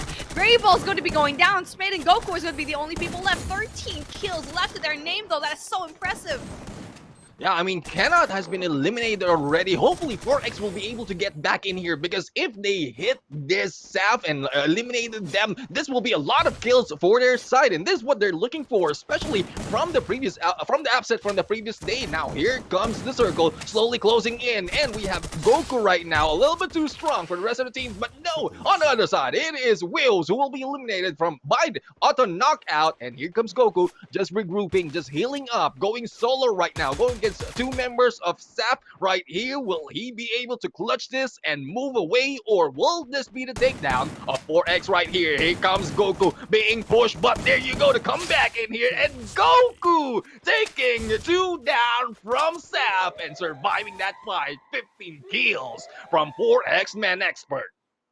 Goku with the 2-piece just got rid of Sap, just fall by himself. That is absolutely crazy, but it's going to be having a hard time as Auto Knockout has 3 members left to their name. But then we can see here FSK as well, looking like they're going to be in a very good spot. Fast Kill MY, they did such a good job a while ago with the opening fire, but then they're going to be able to do so as well. They were able to utilize that time and just use that time to go in there for the push. 4 teams left here in the mix, 1 person left. Goku's going to be in trouble as Nia's going to be able to actually spot him, but then eliminated already. Almighty and Jay-Z, just like that, trade after trade. There's going to be 2 spots left. It's going to be Auto Knockout versus Fast Skill. Auto Knockout right now, Nga in here, going in for the push against 3 members of Fast Skill. Now, this will be interesting. If not Auto Knockout and the rest of the teams, or the rest of the team will be able to push and take this win, because we're just waiting for them to get that booyah. But Rosok right now, slowly moving in the push, and we have Fast Skill right now, who's just stuck. They are not going in. They're just waiting for the chance to wait as the final circle goes in. But here comes Surbakasab against Rosok, and Fast Skill has been eliminated on a knockout, finally, with that booyah. Oh no, so close but so far, and Fast Kill always getting the block, and that is just so unfortunate. But Auto Knockout finally having their first booyah as X-Phonics, X-Fortaken, X-Rosox, and X-Nga, X-Decox. Wow, that is going to be a very hard name to actually go and pronounce, but you know what? It doesn't really matter. Auto Knockout's doing such an amazing job, and they actually deserve it. It was such a quick turnaround. That was a complete 180 from the previous matchup. They finally have a booyah. So you know what? We're 50-50. The girls versus the boys. Yeah, you know what? We're having that. If they're having 1 more win, then I'm gonna be saying sorry, you guys were right. But you know what? There's still 1 more chance for them to pull through. I mean, day 2 is full of surprises, and this is another surprise for us. Auto Knockout has been, what they call this, like a medium, and in showing us that they don't want to go in on the top just yet. But this time, they just went in there, went in for those push, and went in for those kill, and finally, the booyah in there.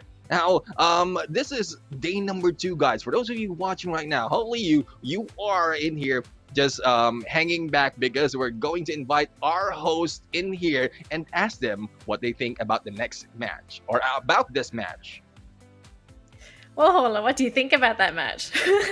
What do you think? AKO, I told you, this is a team that you cannot sleep on. Yeah, they had a bad one, and they did make me bad when I made that call, but they came back strong, right? They have the skills, mechanically, they are fine, right? And I just want to call out again, Blacklist, your call got 12th, all right? So it just reversed it with AKO, so I hope you like them apples, okay? So that happened with their SAF got knocked out a little bit early, about 6th, Freedom Rumble around 9th or so, but the biggest thing for me was that PXG and SAF it seemed like they were playing possum throughout the game. They didn't really want to take any fights, and they were kind of just playing hide and seek more than anything else.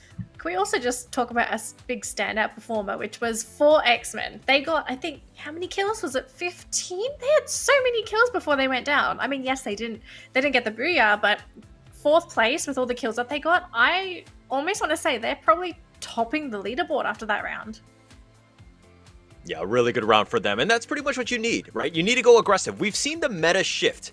The top teams are saying, hey, we got our lead. We want to protect it. We just want to survive for the end game. But for X-Men, we're like literally taking it out of the Marvel comic book, storyline of just, hey, we're going to take the fight to them. We don't want to do that. We're going to go in and we're just going to get as many kills as possible. And they got more points than, hey, a booyah would have given them. So props to them. But Neptune, what are your thoughts on that?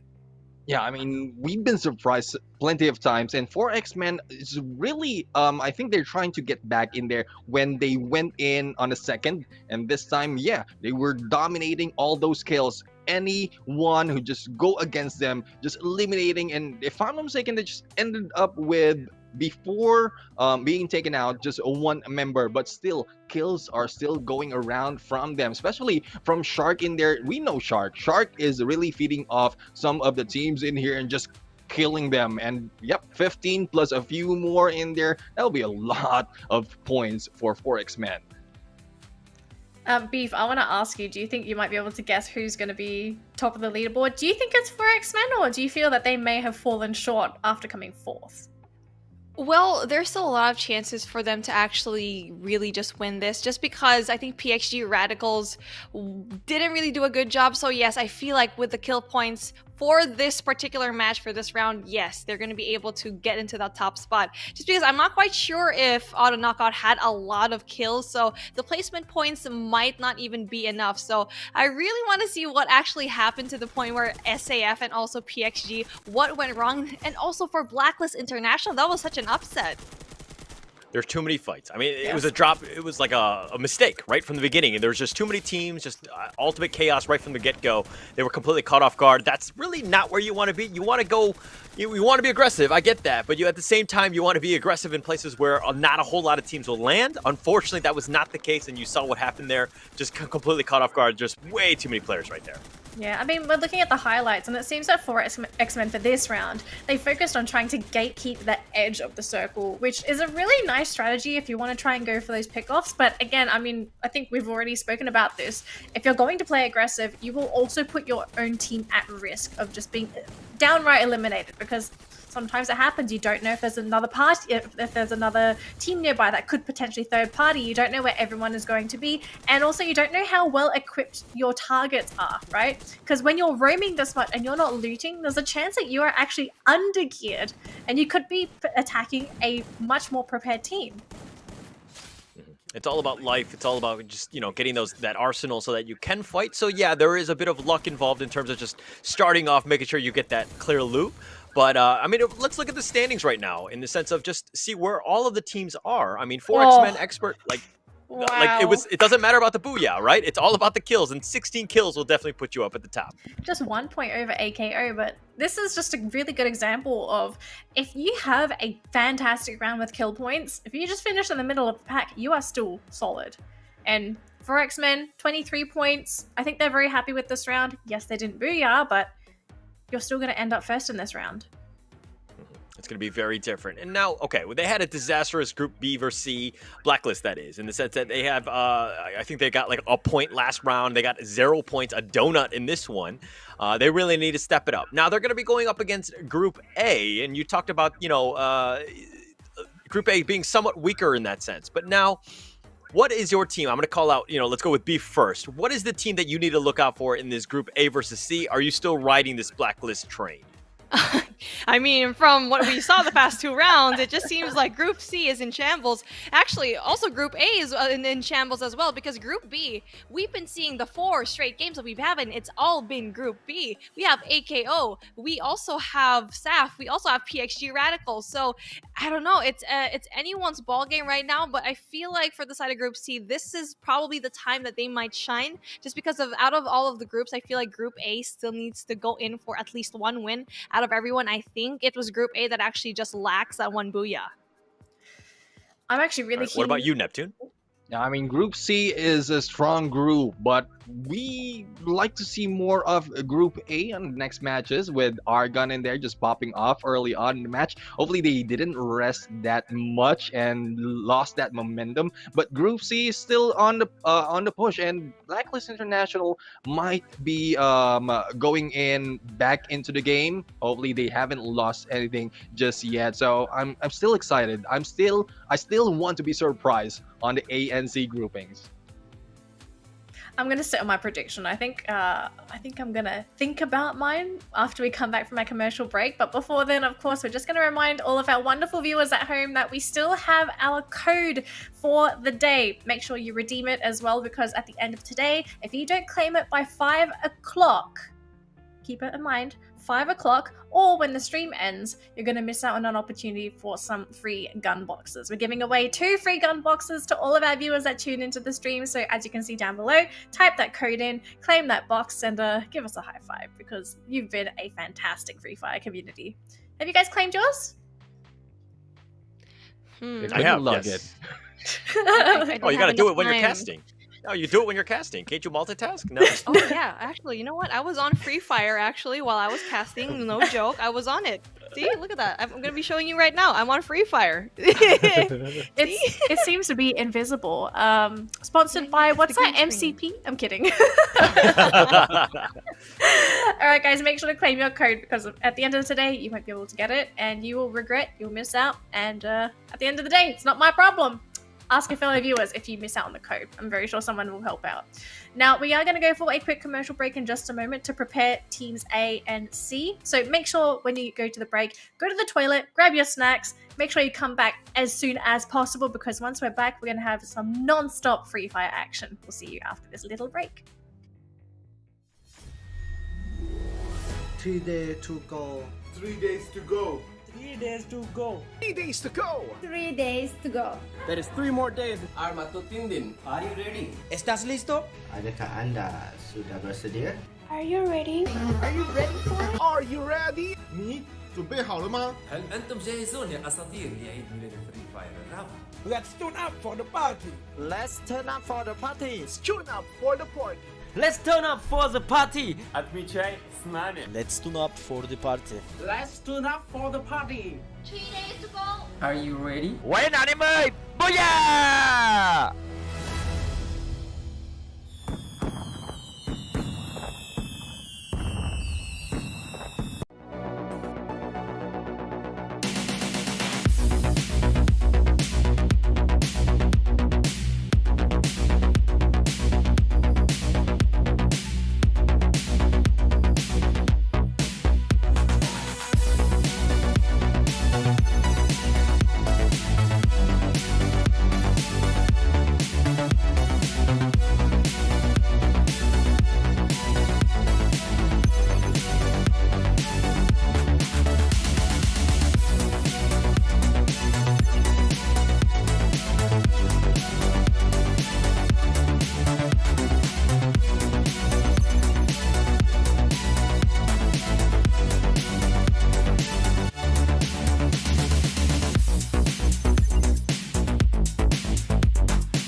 Absolutely bombed and taken up by MS-25. That's 2 down for AV's Tigers, and their aggression has not really paid off, as now they will get overwhelmed by the members of Freedom Rumble. Your boy was going to be the third one on chopping block. Cops get down as Arpav will take Red Panda down. Your boy was the last man alive, and it seems like Freedom Rumble will be forfeited for sure. Shaw's trying to help out, but this is going to run into 3 different crosshairs. Run, my That is boy. not good for Shaw. They're going to try and gun them down. In fact, they will. Shaw's a down. MS-25 picks him up, and now MS-25 pushes on forward. Excel with the third one, and Shot will be eliminated. Catch up to Geek Fam. Can they do it? They got one down. Calls at the window. They're rushing in. They're gonna take out Cobb. Dress goes for a rotation, but he takes himself out. Cobb's down. This is it. AKO. Not gonna make it. Back international. They haven't seen him yet, but now they do. Mr. D. Hello and welcome back to day 2 of the MCP Majors Season 2. My name is Holler and with me is Danny, and we've already seen 4 matches. And what are your thoughts so far, Danny? I think Group B is a little crazy. They've gone absolutely bonkers today. I didn't think Group B would play so well because we saw yesterday Group B, fantastic matchups against Group A, but then we saw Group C sort of counter them. But then today we just saw absolute Group B domination and the fall of Group C.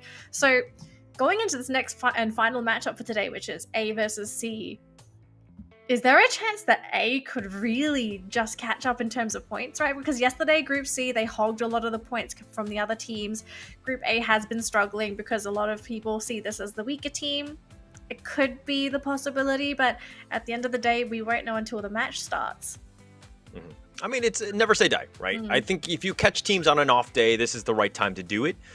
Make sure you get as many points as you can. But I mean, 4X Men expert, right? This is a team that is still in Group C, so they're still, a titan in that group. You got to respect them. You need to ensure that, hey, this is a team that can just go out and just literally John Wick everybody, because they had 16 kills in that last match, and I expect nothing but continued dominance, at least in the kill range. So you do need to be careful of where this team is on the map at all times. I mean, most of Group C is really scary, right? You got 4X Men, Fast Kill MY. These guys are basically hunting from the get-go as soon as they land from the drop zone. Blacklist International is another good contender, although they've been a little bit weak today. We'll have to see if Blacklist can pick up after their terrible round in Groups B. We'll take a look at the standings really quickly before we jump into the matchups as well.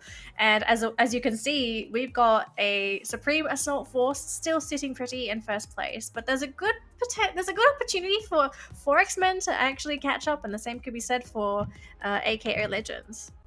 And look at this, Argon Malaysia, right? They had one amazing first round. They got the booyah, or sorry, they did not get the booyah, but they got the most points on that first match. But they're still at the bottom, right? They still have a long way to go. Now is the time when you're gonna maybe catch Group C off at a little bit of an off game. This is the time to kind of make sure that you get as many points as possible. I want these teams in the bottom 6 to really step it up this time, especially for your Group A. Now is the time. It's now or never. You better get yourself back in the game. Yeah, and realistically speaking, the only team that's actually going to be able to make the climb to first place here from the next 2 games could potentially be 4X Men, okay? But I'm trying to do a little bit of math here. Now, for them to even have a chance at passing SAF, I think they need to get about 40 points. Is that 30 or 40 points for the next 2 rounds? Which we saw last round. It is possible if they have a very good round, but it's a lot to ask for, right? Because we are assuming, or I'm assuming at least, that 4X Men is going to be able to secure at least 20 points for the next 2 rounds. And Free Fire, there's a lot of factors that we don't know until it happens. And it also looks like it's a bit skewed right now in the sense that Supreme Air Force, all the Group B teams had 2 more matches, right? So this is why there's a little bit of a lead right now. But yeah, I do agree that 4X Men, they're in prime position to overtake them. They need to keep this momentum going. They have 2 matches left. That's all we have for the rest of today. It's going to be a Group A versus Group C. So again, I feel like now is the time. Make sure you assert dominance. You really want to be in the top 3 going into the first weekend closing, with the end of today. So if anything, all eyes are going to be on 4X Men. Can they secure these 40 points in the next 2 rounds? It's a big question. I think they can, especially after their last round. They've got to be sitting on that high. We saw PXG Radicals. They had a horrible game 1 today. Game 2, they went off, and then game 3, they also went off. So maybe they could be sitting on the exact same high that PGX Radicals have. We'll have to find out. I'm a believer. I think it's going to happen. We have Purgatory coming up next. It's going to be Neptune and Beef Mommy. They're going to take it away. Thank you so much. Well, thank you very much. That's basically it. Thank you very much indeed. It's like, you know what? A lot of things have already happened. 4 straight games, and 4 straight games Group B has showed it up. But you know what? Group A and Group C need to show up in this day number 2, just because the pressure is on them. And especially going into this round, it's going to be Group A's time to shine. They need to. No one in their spot actually has a booyah. So, you know what? Someone needs to go and shine. And I think, you know what? I'm feeling like it could be Bloody Heads. But how about you, Neptune? Who do you think from Group A can actually take a booyah today? That rhyme. Well, we still have a few teams in there that I like to look into, like Bloody Heads, Argon, Do Easy. But again, we have seen Group C who fell off a little bit from the previous matches. If that happens again in here and Group A started moving up and being aggressive, or probably not just aggressiveness, but dominance onto these matches, then we'll be able to see them move up into the ranks. Still, a lot of surprises is expected. Well, I don't know. A lot of surprises is expected. I think that's ironic right now, Beef. Yeah, most definitely. I mean, not really that ironic, just because you already know that there's going to be a lot of surprises. So A lot of upsets though. Now that's the one that's ironic, just because the upset that we've been seeing, Blacklist International not being able to really just match it up. They've been going into the bottom half and going at the 12th place already into that last half. Now that is going to be something that they need to go through. So it's going to be pressure for them because they were supposed to be that particular map up to actually go and win that particular round. So you know what? Speaking of, it's going to be a new map yet again. Purgatory is going to be the name of the game. This is going to be the third time we're going to be seeing it here today, just because we've seen a lot of great matches. Let's see if it's going to be the same way right now. Yeah, I mean, it might be different. We've seen a lot of difference from each match and each group. So, yeah, I still want to be surprised. The teams right now are going in from the south or from the east, going into a little bit of northwest in there. But teams are already gathering up on to Forge right now. Two teams are already in there. I think another team will be heading it over a little bit by Ski Lodge, and it's a high tier loot area. Now the rest in there will be going in the middle, especially Almighty. We know Almighty, who usually ends up in the middle of the map, like what we're seeing right now. Now Blacklist International going in for the 1-3 split right now up north, unable to go further into Moat House as what they did early onto this day. Now we have Metrics right now, another team that might have a chance to go in for the Booyah. They prove a lot of potential at this point, Beef. Yeah, absolutely. The potential is there. It's just they're not able to pull through at the very end. And they can actually go and eliminate very aggressive and amazing teams as well into that top tier. But let's see if they're going to be able to pull through in that late game, just because they've been struggling. And yes, they've been into that late game already, but they need to be consistent. And another team that needs to be consistent as well is going to be ITX and Wills. We're going to be seeing them having this early engagement. It's all up to Wills, though, if they want to engage, because I feel like ITX actually kind of has that upper hand because we have a lot of loot in this particular area. So they need to be smart in order to be able to actually get a lot of these kills. I feel like for the side of Wheels, they shouldn't engage anymore just because of how much loot we can see ITX already has, and for Wheels as well. Oh, but then no, speaking of, Embalor is going to be able to actually get that one kill. Speaking of, and just as I said that Wheels might not be able to get through, they always just prove them wrong. Yeah, I mean, Will's in there, especially in with the case of Embalor. We know Embalor as an accurate player when it comes to long distance, and you don't just go out in the open in there when you have Will's, well, unless you know that it's Will's in there. So I guess ITX didn't know and was not expecting a hit from Embalor in there. But still, a good shot, a first blood, and ITX right now, I think they're backing off because they don't want to be eliminated early on to this match. Yeah, they don't want to be out so early on, and Embalor always doing such a great job already. He's always winning those really long-range engagements, and that's what we know him for, especially going into that with the AR, with a sniper, or whatever gun he actually has. So hopefully, it's going to be the same case, just because Will's already had one win, one booyah, but they need to be consistently getting those booyahs and consistently getting those kills. Yeah, I mean, booyahs will help you a lot, but yeah, those skills will definitely. It has been mentioned earlier, but if you have a lot of kills, you might be able to overtake those who are taking the booyah, and it's still a good stats in there if you look at it, because despite of not getting a booyah and you get a lot of kills, your average is higher and more chances wherein you'll be able to stand out on this matchup and get back on probably get up into the rankings, probably a second, a third, or if you cannot get a booyah at this point. So for right now, we actually don't really get to see the circle quite yet. So it's really up to anyone's RNG good luck if it is going to happen. So Almighty is going to be placing themselves right in smack dab in the middle of the map in Brasilia. But then, oh, Metrics is going to be able to actually take some shots. EMX does go down so early on, and Mankai does so much damage already, but then they're taking shots as well, finally getting that kill.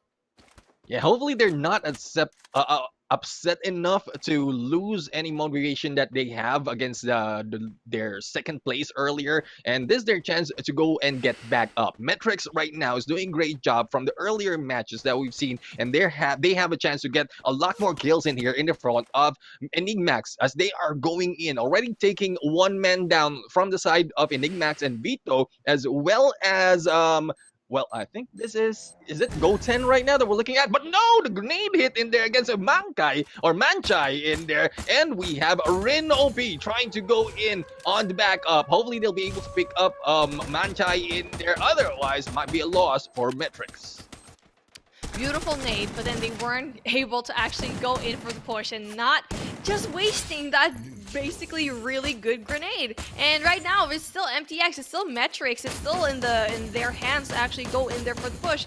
And Enigmax needs to go in for the response. They had such a great opener already with that grenade, but then they weren't able to go in push already, not be able to utilize that nade shot. So again, they're going to be taking a lot of damage already going into that trailer. They're going to be pushed, they're going to be pinched, and that's not going to be good right now. And I feel like there's going to be an early exit. And speaking of an early exit, Enigmax is going to be eliminated. Now that is going to be very unfortunate to see. One team from Group A is going to see bye-bye.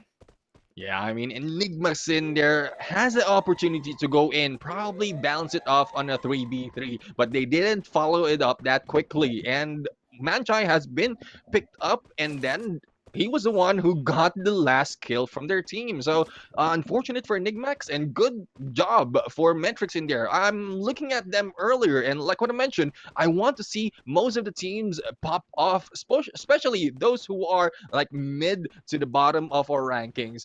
Bloody Heads right now is in here.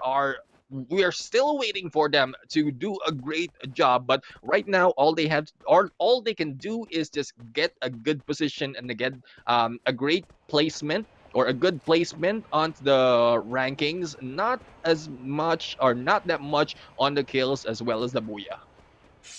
Yeah, they need to have that balance, and you always need to strike that balance, not only in game, but also in life. And it really is going to be showing up over here. And as the circle is going to be, unsurprisingly, going to be in the very middle of the map, we're going to be seeing a very great presence right now for Sad Almighty, just giving a lot of damage already to whatever team is going to be right in front of them. It's going to be fast kill. Now, that's going to be very impressive. We're going to be seeing that early engagement going in here in Brasilia. And for Almighty, yes, they do a lot of good deals, especially into that early rounds, but it's not going to be easy for the side of Fast Kill. But Fast Kill, it's not really a good day for them. They haven't been really performing so well. So hopefully we're going to be seeing a different group right now, a different team in the side of Fast Kill, but Almighty's definitely not going to let that happen. Yeah, a lot of teams are in here are really switching up their gameplays. A lot of things has been happening. Those that are unexpected to win and dominate are doing it right now. And Almighty right here are still on that chilling game. I mean, they keep waiting. And we've talked about that. No matter how long you wait, if you've been taken out mid the way without taking any kills, you'll be ending up at the bottom of the rankings in there. Well, yeah, probably a good placement, but the kills will not suffice to be able to get to the top. Now, Almighty needs to change that up if they want to move a little bit more higher, but we are talking about moving up and higher into the ranks. This is just day 2, so I think that is why they're not really giving it that much and showing everything that they have. They need to show us what they got. And right now, they're having a very hard time to actually go in there and play aggressively, which is good because we always see them play so aggressively in the beginning. So this is the type of change that we like to see.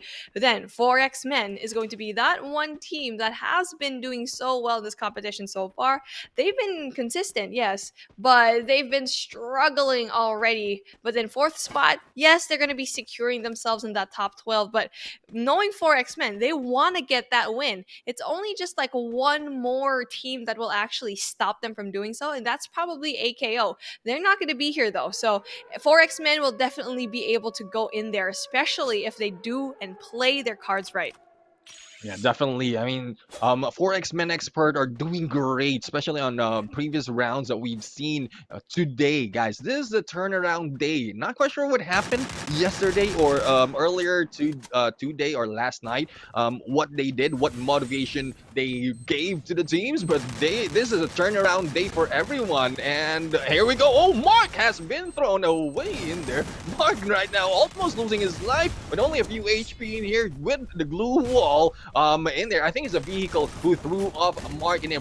The Bloody Heads is in trouble as CJ and Morgana will be taken down. Now another disappointment if they'll be eliminated on this fight. Cryfu will be down and Mark's the only one remaining. It is Set Squad that's eating Bloody Heads at this point. Now Mark right now trying to survive, trying to go in for the backstab in there, but no, will that work? No, it is Bloody Heads eliminated early on to this match. Set Squad takes that win. Bloody Heads was just so open, and with Mark having only that sniper with the scope, that is not going to be a gun that you want in those fights. He should have went in and picked up another gun, and having that time to ADS into your scope, that's going to take so much time already, and that is going to be terrible in the close range gunfight. Yes, you can probably, take one person out, but then you are going to be surrounded by 4 people, so that's not going to be very pretty. But you can see here at the very right side of the map, the kill feed is going to be absolutely crazy already. 10 teams still left here, and again we're going to be taking a look right now for this team that has been struggling just a little bit. Fast Kill needs to find that redemption. Definitely Fast Kill and as well as Do Easy who is in front of them, and these are teams that really has a name in the Free Fire community. Now we just need them to pop off or probably get that momentum. The moment that they get those great those great engagement and great takedowns of an opposing team and probably a booyah, that might be the shift that they need to be able to move up further. Now Argon on the other side, yes, they did great on earlier of this day, but hopefully they'll be able to maintain that and be consistent on this next 2 matches. Yeah, Argon just seems to be like they're a little bit inconsistent in terms of their plays here, and I don't think it's just in the map. I don't think it doesn't matter what map they actually play in. I think that was just like one time that they were able to get rid of PXG radicals so early on already in that map number 1, and what? This is so surprising to me. We can see Blacklist International already down 2 people. Phoenix and Cobra is going to be the only people left, and of course it's going to be 4 X-Men that's going to be basically digging their grave. But there you go, we have Cobra right now, going in for 1, but will be taken out as well. Now Phoenix right now going too far from this engagement, and 1 member from 4X-Men will be picked up. They are still 4-man strong. Now we have Phoenix right here, a little bit too far, and I don't think he will be moving closer to that battle because he needs to survive. If he might not be able to get any kills at this point, at least a placement will suffice. I don't know if Phoenix that went away. That was actually really hard to see because it was going to be a 4v2 situation, but I feel like if Phoenix was there, he probably could have still had at least 1 kill. But no, he already went out and basically just left his teammate to charge all on his own. I feel like they should have just went out in their way, played a little bit more passively, and went out to their safety. But no, for some reason, Phoenix was out, and the other teammate, which I forgot who that was going to suffer and charge there all alone. So that kind of push was really questionable to me. And I'm thinking about their comms. It's like, did they even communicate, and did they even know that Phoenix was already going out of his way to get out and be safe, and while his other teammate was going to be there getting the brunt of all of the gunfight coming into 4X-Men? Either they didn't know that, or that was basically it. The sacrificial lamb, at least one of them needs to be alive. So either both of them go in, and basically the gamble is going to be both of them die because they're going to be preoccupied by both of those people just going away, right? But there's going to be that one thing where, yeah, we're going to be doing you as a sacrificial lamb, so at least one of us can go in for those placement points. Well, still difficult decision, and yeah, probable that they need to sacrifice 1. But another thing that they can do, probably Phoenix can go in for distraction to let that 1 more member get away probably a little bit more. So it's probably I'm thinking it's a miscommunication from the side of Blacklist International, and well, they just have to wait because we still have 10 teams battling it out in here, and Fastkill right now is just going in, dominating this area, and Do Easy right now slowly losing their members as Fastkill right now. Yoon just healing up a little bit, but they are still 4-man strong. Blacklist International has been taken down. It is Wills in there eliminating the last member of Blacklist, and Fastkill right now not slowing down. They are still going in for another fight for the hunt and going in for that push. It's just not Blacklist. They're just ending out very early on. They were the 10th squad to be eliminated. The last match, they were at the 12th spot. So there's something going on here. I'm not quite sure what it is, but hopefully they get to pull through into the next few days. So a very strong team that we've been seeing here is definitely going to be that fast kill group, just because that team has been doing so well, not only at engaging, but to really just choose their gunfights really wisely. Yeah, definitely. And this time we have Seth Squad right now trying to gatekeep 4X-Men in here. Surprisingly, 4X-Men lost their position in there and are now struggling to get in. With Seth Squad in here who might take down a few members for X-Men Export, this might be another end or a losing end for 4MX Export. But there you go. A few members has already been taken down. They might be picked up, but they might have difficulty getting back into the game. And there you go, just quickly, as we mentioned, they have been eliminated. It is Wills in there for the backstab who are able to go in for that elimination. 4X-Men had such a strong start, but then sadly, they weren't able to go in and prioritize that position. So this is what you need to do. In that late game, yes, you're going to be getting all of those kills, but the moment that you get those kills and you look into your minimap, the zone is going to be closing in on you, and I think 4X-Men just forgot that happened, and Zeth is going to be one person left. Blade is going to be the only guy left for his team to actually go and pull through. He needs to just play numbers. He needs to go and hide just because everyone else is going to be very strong. 3 people left here for Almighty, and ITX has a really great spot as well. But no, just as I said that, we see here Fastkill is going to be able to eliminate that whole squad.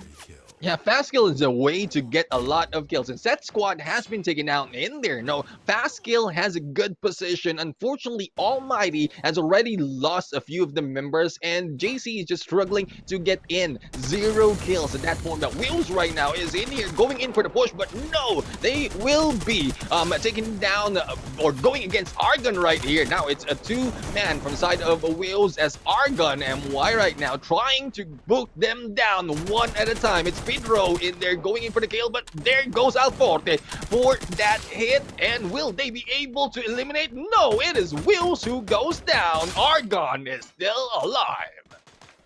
Heck yes, this is such a great end already into that side of a hill. Now, this is not going to be a very pretty final round just because of how many teams already eliminated. Almighty eliminated, and it just seems to be like we want to see that one win from Fast Kill already just because it's been so close for them to grasp, but it seems like Xbot is going to be able to go in for the backstab, but then was able to actually go and read that well. The blue ball is actually going to be able to go up, goes outside of the zone. No! That was so unfortunate, and he actually just went in there a little bit too aggressively, went outside of the zone and taking shots as well. I don't know why he did that. He could have just went into the left side and not be damaged by the zone. Yeah, I mean, probably no more choice for him at that point. But this is 2 teams that we keep talking about. Metrics and Argon right now, who's just really doing well early on to the game, and I think they want to prove us that they have what it takes to be able to move up to the ranks. We have Amantai in here onto the left. We also have Argon on the other side, but will be taken down. Finally, Metrics in there going in for that booyah. MVP Mantai in there with Green, OP, Cypher, Vic, and Xbot with this win. What a talented bind chain. That just absolutely went in there, guns a-blazing, and Metrics has been doing such a great job in this competition today in day 2. Yesterday, they couldn't really go and get a lot of those kills. They were at the very bottom of the pack, yeah, but then today they showed up. Not only did they win here in the Booyah, but they actually did such a good job in the past few matches as well. They've been pretty consistent. Yeah, definitely. I mean, it's consistency, and yeah, it has been mentioned previously that some of the teams might just be holding back, and this is a chance for them to get back into the game. Speaking of getting back, let's check out with our host and let's see what they think about this match. It's been a pretty rough day for teams in Group A. I'm gonna have to say that right now. I don't think anyone in Group A has secured a booyah today. Yeah, I don't think we've seen that. Yeah, I mean, for me, I think the biggest thing was the fact that, like, Bloody Head going into this, we had high expectations of them, and they have not shown up in, day one, day two. Day two, who has shown up? Argon Malaysia. I think that we've seen that this is a team that really had a lot of potential. We're seeing it now, getting top 2 right here. Pretty great stuff. I'm really happy to see this team really fighting back because they didn't have a great T1, but now they're back in business. Yeah, I mean, it's nice to see that some of the teams are picking up in Group A, but it's especially the performance for the past 2 days. I'm really starting to see this big black hole of weakness in Group A. We don't seem to have any major contenders outside of Argon and Y, and I mean, it seems like it's I hate to say it, it's like the feeding group, right? This is the group where everyone feeds off of. So what kind of a break are you going to get if you're in Group A? Well, you talk about feeding, but the one team that hasn't taken advantage of this that's Blacklist, and they have done poorly throughout. They got a little bit better in terms of points this round, but I mean, I don't know what happened to them. They were top 3 going into day 2, and it seems like they maybe they got food poisoned. I don't really know, but we're seeing a little bit of an effect. But what are your thoughts on that one, Beef? It's very disappointing to see Blacklist absolutely do such a great job yesterday and just falter today. And it's not even like they weren't even in the middle of the pack. They were either last place or at the very end of the list. So that's very surprising for me, knowing very well how well this group actually performs, not only here in MCP, but also in their qualifiers as well in Malaysia. So again, a lot of things into consideration here. I feel like they were just overwhelmed with how well the Group B actually did. So Group C was able to pull through in the last game, but hopefully today, in this last match that we have, they can actually go and finally get a booyah. Actually, I wanted to ask Neptune a little bit about Blacklist as well. What do you feel like are factors that are contributing to their fall today? Because we're seeing a bit of a trend with them dropping out very early, aren't we? Yeah, I mean, I don't think there's anything with the performance. This is just me thinking outside of the box right now. They might be building a story. They made a good start on day 1, and probably too much of a good start. So they want to build a story. Yeah, probably go down a little bit, and then later on come back when it's a little bit too tight that we need to get to the top on the top 12. So that's a probability for them. So you're basically saying they're playing with their food? Right? In the sense that, yeah, we'll have a little bit of an off day, make things look like we're mortal and everything, and let, people, psychologically, they're like, oh yeah, we got this team. But I don't know if that's the way to go in a battle royale. That doesn't seem like a long-term play, at least to me. All right, so checking the standings here, we saw metrics here with a meteoric rise in the sense that, they didn't have the booyahs, and they got that one here. But Fastkill and Argon Malaysia, both of those teams really stepping up. Any surprises, at least from your end, Neptune? Yeah, I mean, we have been looking at Argon earlier, and right now, Metrics, who was like, they went into second place, and we saw the disappointment in there going against PXU Radicals and losing that 2v4. So this is where they come back, and I was expecting this, as Metrics is really hungry for this booyah. And the rest of the teams right now, well, Blacklist International, I already mentioned what I think about them, but for X-Men, for Expert, I'm quite surprised that they went in 8th on this one.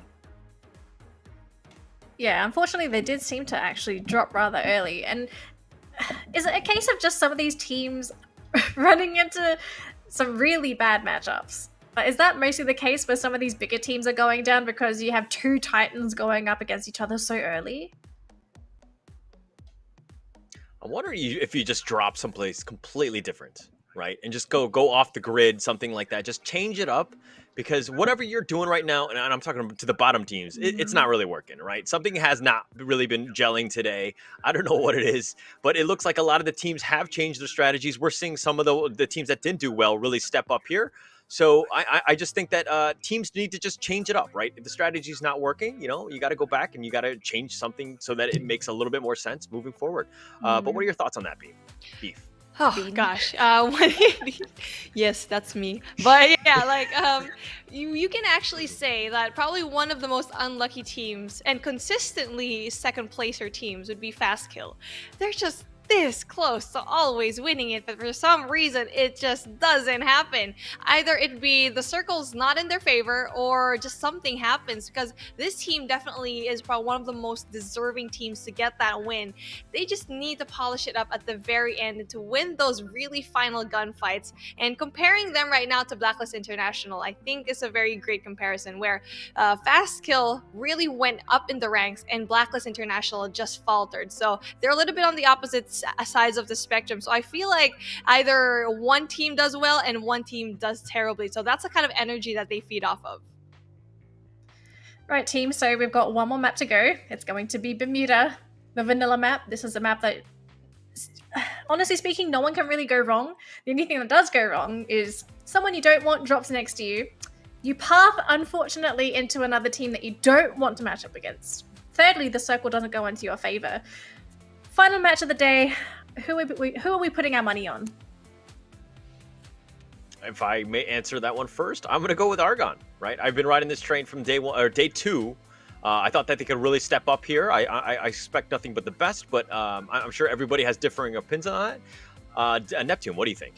Yeah, I mean, we've seen metrics move up already. Argon might be going in here as well, but we want, I want to see a lot more of Wheels in there because they go into the engagement, but still not winning it. So we'll have to find out as we go in here into Bermuda. And guys, thank you very much once again to our beautiful and handsome host in there. But right now it's me, Neptune, and Beef Mami in here bringing you the final match of the game. This match number 6 in this group, A versus C. Now we want to ask you the question as well on the comment section for whatever you're watching right now. Who are you expecting to pop off in here? Because Beef right now, I think you already have yours mindset on a team, if I'm not wrong.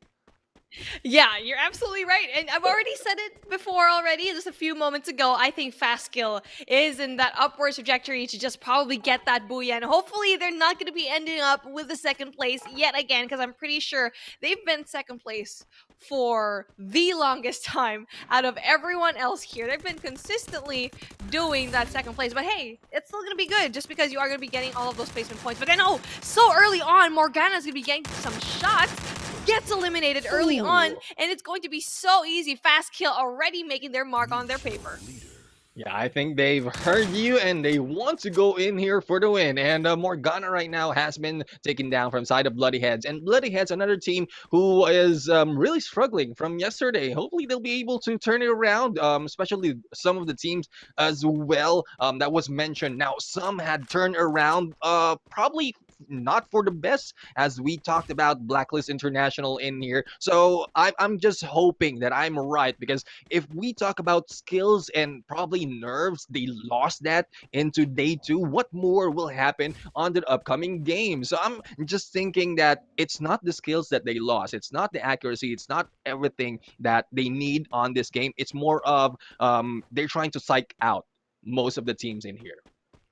Yeah, absolutely. And it's all about that mental game, right? Apart from like the actual game itself. And I feel like we brought up this conversation a while ago with Blacklist, and this is why they faltered today. They kept making questionable pushes. And I don't think we were able to actually just touch up on that with the hosts, but we were able to talk about it a while ago. We weren't sure if they used that one member as bait just so one member can actually go away.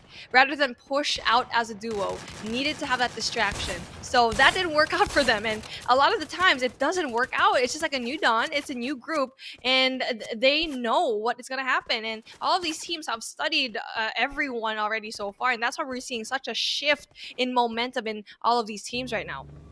Yeah, I mean, there are a lot of teams who really turned around at this point, and Wills in here was able to go in for the kill as well. But right now, they're backing off, so not a really good strategy at this point. But hopefully, they'll be able to turn it around and think wisely as to how to get back into the match. They got one kill already. They back off too early in this match, and we're missing 2 of the members from Wills right there. Now back to Seth squad, not really doing well into this game, but they're going against Metrics, who has had the motivation in there from the previous round, and they might be taken out early onto this game.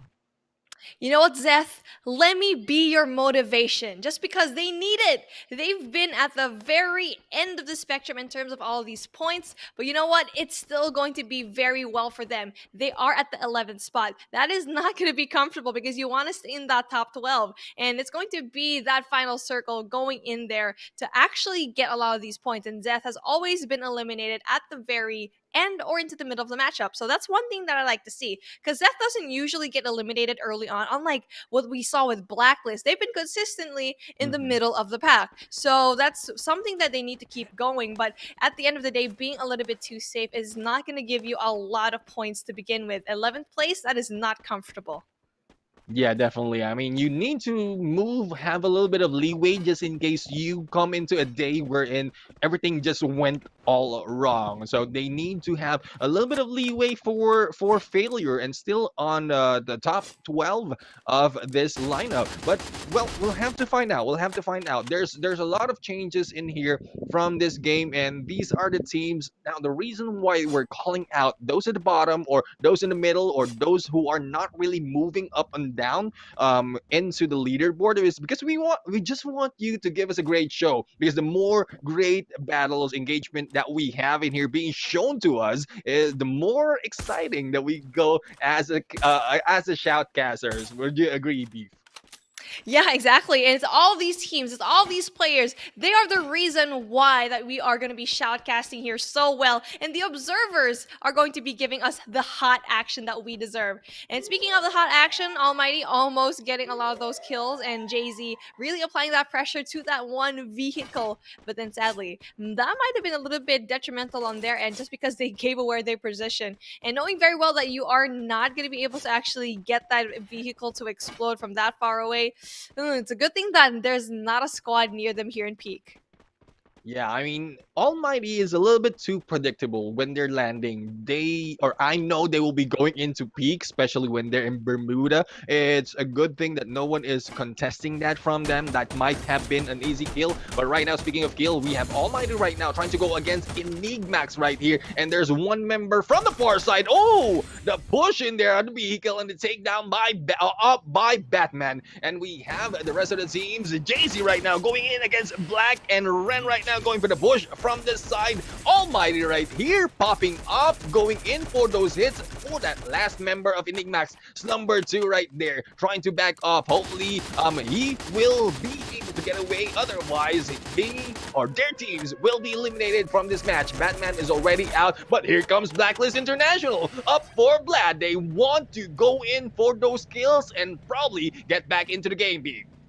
And here we go, Blacklist International with the after party, always giving the teams that third party control. And it's going to be very difficult right now for Almighty to actually go in there and go for that push, just because they only have 3 people left in their team. But Blacklist seem to be like they want to go and barge in unattended, unannounced, and they've been doing so well because they're angry. They want to do well. They've been doing so bad in the past 2 games that they're in that they want to come for blood. They're coming for money, and there's going to be one person left in their team that can actually do something about it. Jay-Z, 2 kills already. Red needs to go in for a kill as well. He needs to do well and also get a lot of those kills.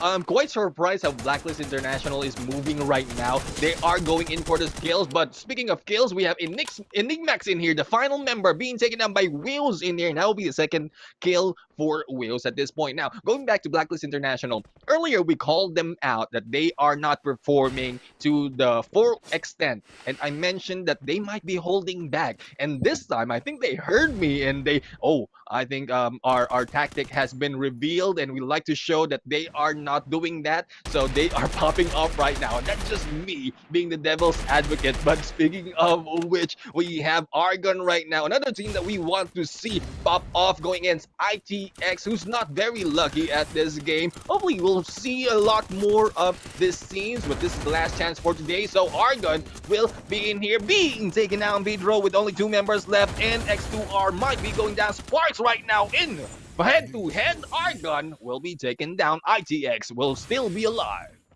Tactical Index doing a great job, and they were able to actually go in there for the pickup as well. This is a great start. They were able to eliminate Argon, and that was your bet, Neptune, wasn't it?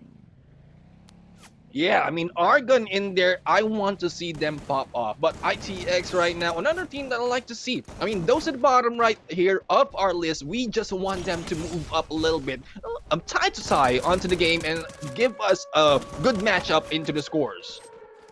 A good matchup indeed is what we deserve, and this is what we're getting. MTX, Metrix is going to be able to have one person down though. Shafiq is going to be able to take some shots, but then he's going to be responding as well. But no, he's going to be taken down, and just like that, MTX, Metrix is going to be going 1-on-1. It's going to be Manchai is going to be the only person left here for his team. The only hope, but then it's not going to be easy for him. As we see here, another squad is going to be right above him.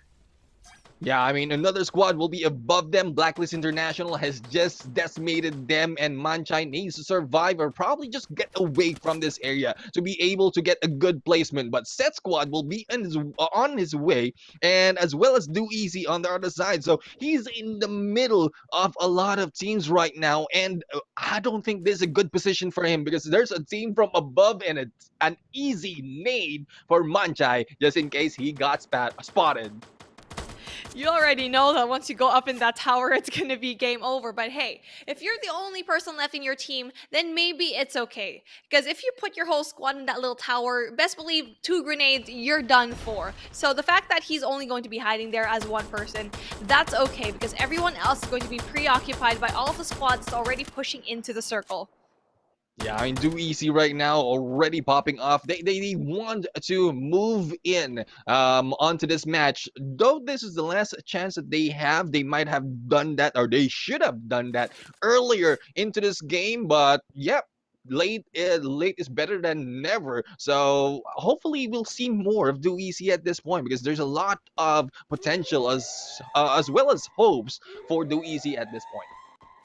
Do Easy, they've always been struggling, but they had highlights. Highlights that are actually going to be so impressive, but hopefully they get to have that more here in this final circle. They do have still 4 members left for them, and it's not going to be easy. That's not going to be easy just because everyone else is going to be left here. You can see here, 4 X-Men, Blacklist International, and Wills are still alive. And also as well as Fastkill. You know these teams really want to pull through just because they haven't had a win yet here in this particular day though.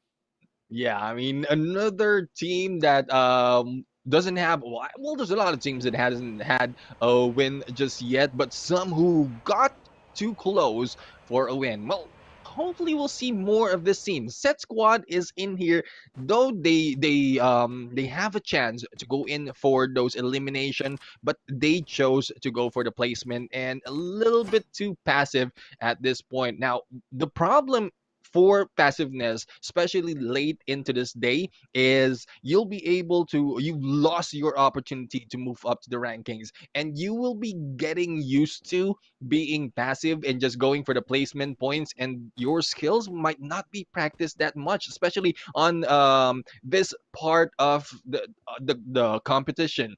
Day 1 usually is a warm-up, as mentioned by Holler earlier, and day 2 is where you prove that the warm-up really works. So hopefully those teams had already got a feel of what's happening within the game and was able to adjust. But for some of the teams, I don't think that's the case.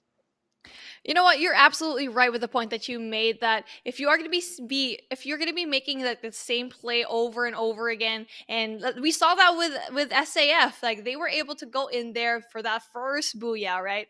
They went in for the passive play, went into that circle, prioritized positioning, but they did the same thing in the last 4 maps that they played, and that did not work out for them just because they did the same thing. Everyone already knew that they were going to be a little bit more passive, and it just goes to show that Saf is really good at positions, but when it comes to the aggression, PXG Radicals just blew them out of the roof. And now we're going to be seeing the same thing happen over here for X-Men's, usually that type of team that will rush into you and have that gameplay as well. But then they need to actually be a little bit more unpredictable here just because they do a lot of damage early game, but in the late game, that's when they struggle just a little bit. Yeah, I mean, being dynamic onto the gameplay as well as how fluid you can go onto these games. Like if you lost one, there's a plan B. If you lost two of your members, a plan C, and up until plan Z or Z if possible. But here we go. We have Wills right now. This is a good spot for them as they go in against Fastkill. They've already exploded that vehicle and one has been taken down already. Now, will the wall prove as a better cover for Fastkill right now, or will they be eliminated as this is Ember Lord Accuracy King from Wills is here for that takedown. Now backing off a little bit, not letting them get that position. Will be backing off and probably getting a few more loots before they go back into play. Very smart push by Wills, just getting a bunch of kills and just applying that pressure off the side of Fastkill and then going in for the movement. And this is what we like to see here. Just because they're only going in here just because they want to go in for that early rotation, going into that circle, right? But then they still was able to get the kill. And 4X-Men is going to be that team that's already going in there into the circle, but Rybel is going to be in trouble. Gets taken out right now by Embalor nonetheless. Ooh, Embalor is absolutely popping off already with the sniper, and we keep talking about him a while ago.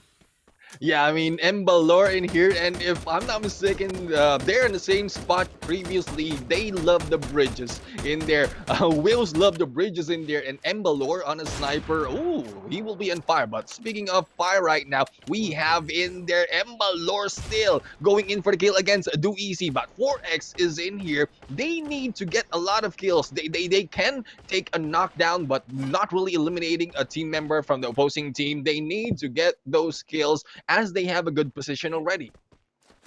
Ooh, but then you can see here the response. Bloodyhead's Mark is going to be able to take down one. Not quite sure if he was actually able to go in for the kill as well, but we'll see it later on.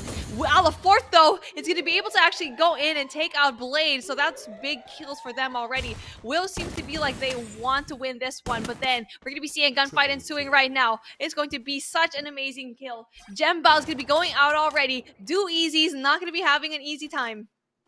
Yeah, I mean, I'm not quite sure where the rest of the teams. I think Jembal is in solo in there. He's just waiting for anyone to peek in and just jump in there for the kill against Do Easy. Now, we have Wills in there on the top of the bridge. Like we mentioned, they love the bridges because they have a good vantage point at this point. This not too high, though, but they have a good look from afar. And there you go. We have a Limit in there trying to gatekeep some of the teams in here, but Sapno will be able to get in. Almighty will be eliminated. And yes, I had that right. JC is the only one remaining for Almighty, but Set Squad also taken down. We are now left to 8.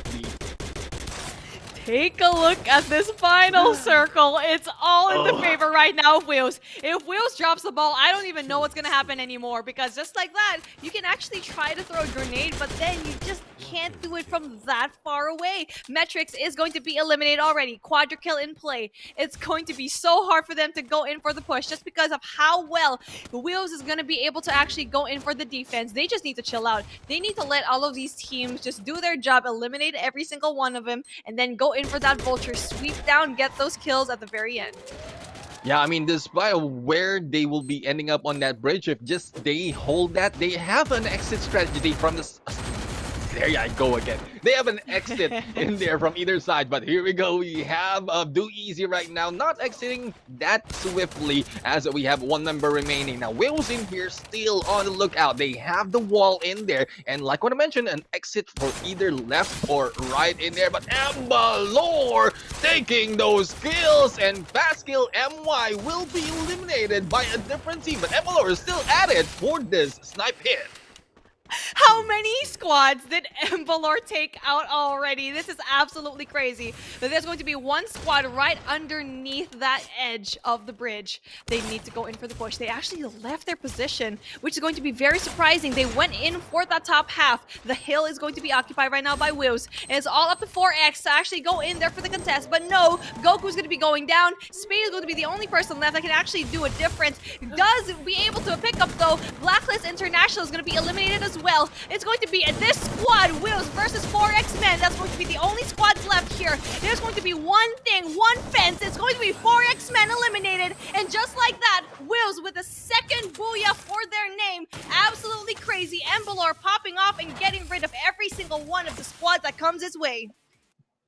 Oh my god, Will's in there with Limit Lay Embalore. We have Monmon Alforte and a Yogi in there just popping off in the final game, just showing us that they have what it takes to take this Booyah as well as surprising us with all those hits. What a great team in here. As you can see, they're having fun. As you can see, one member here, not quite sure what's on his head right now, but they are having fun in here apart from just taking the win, Beef. That was just greatness. That push going into the bridge. Everything was set up for them. No one was going to be coming in from the back. They all just had to worry about the north, the northeast, the northwest. That's about it. But you know what? I'm pretty sure the hosts have so much to say already. So let's bring it on back, production, just because let's have this conversation. There is a lot to cover, actually, and especially that late game. I was just watching heads popping. I think everyone was basically right. Like Embalo just going off, popping heads, and they couldn't do no one could do anything about it because they had such a good vantage point going into that late game. They got the bridge, the circle was in their favor. I mean, what do you do in that situation? You just hope he misses? Sometimes the RNG gods just bless you, right? Embalor, clearly a master of the sniper rifle with at least 8 kills. I lost track, to be honest. I couldn't tell at the very end, but I'm pretty sure we'll get a tally on that. But Embalor, clear MVP on this one. Just in the sniper post, nobody could get to him. I mean, even the circle was great. The terrain was very helpful to him. I mean, if he's not hitting his shots, man, that's like the one opportunity you need to step up. And Embalor just paid off with spades with that one. Very well played by him. And but Neptune, any other team that really stuck out to you other than this Woos team?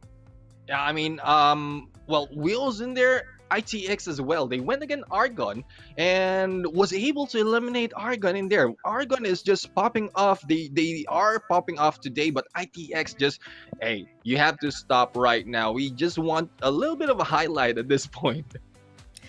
It seems to be a trend, right? You have a team that does horribly during the first round, and then they have 2 fantastic games, and then it's like, okay, you're done, stop. It's like, they put the brakes on. Of course, it's not them putting the brakes on, it's someone else, but I mean, if anything, we're still pretty happy to see Argon play rather well today, even though they had a pretty terrible final game. It's going to add points, much needed points to them as well, considering that they're probably the only team from Group A that's got some chance of making it to the top 12. And we're gonna see it. I mean, we saw 2 days of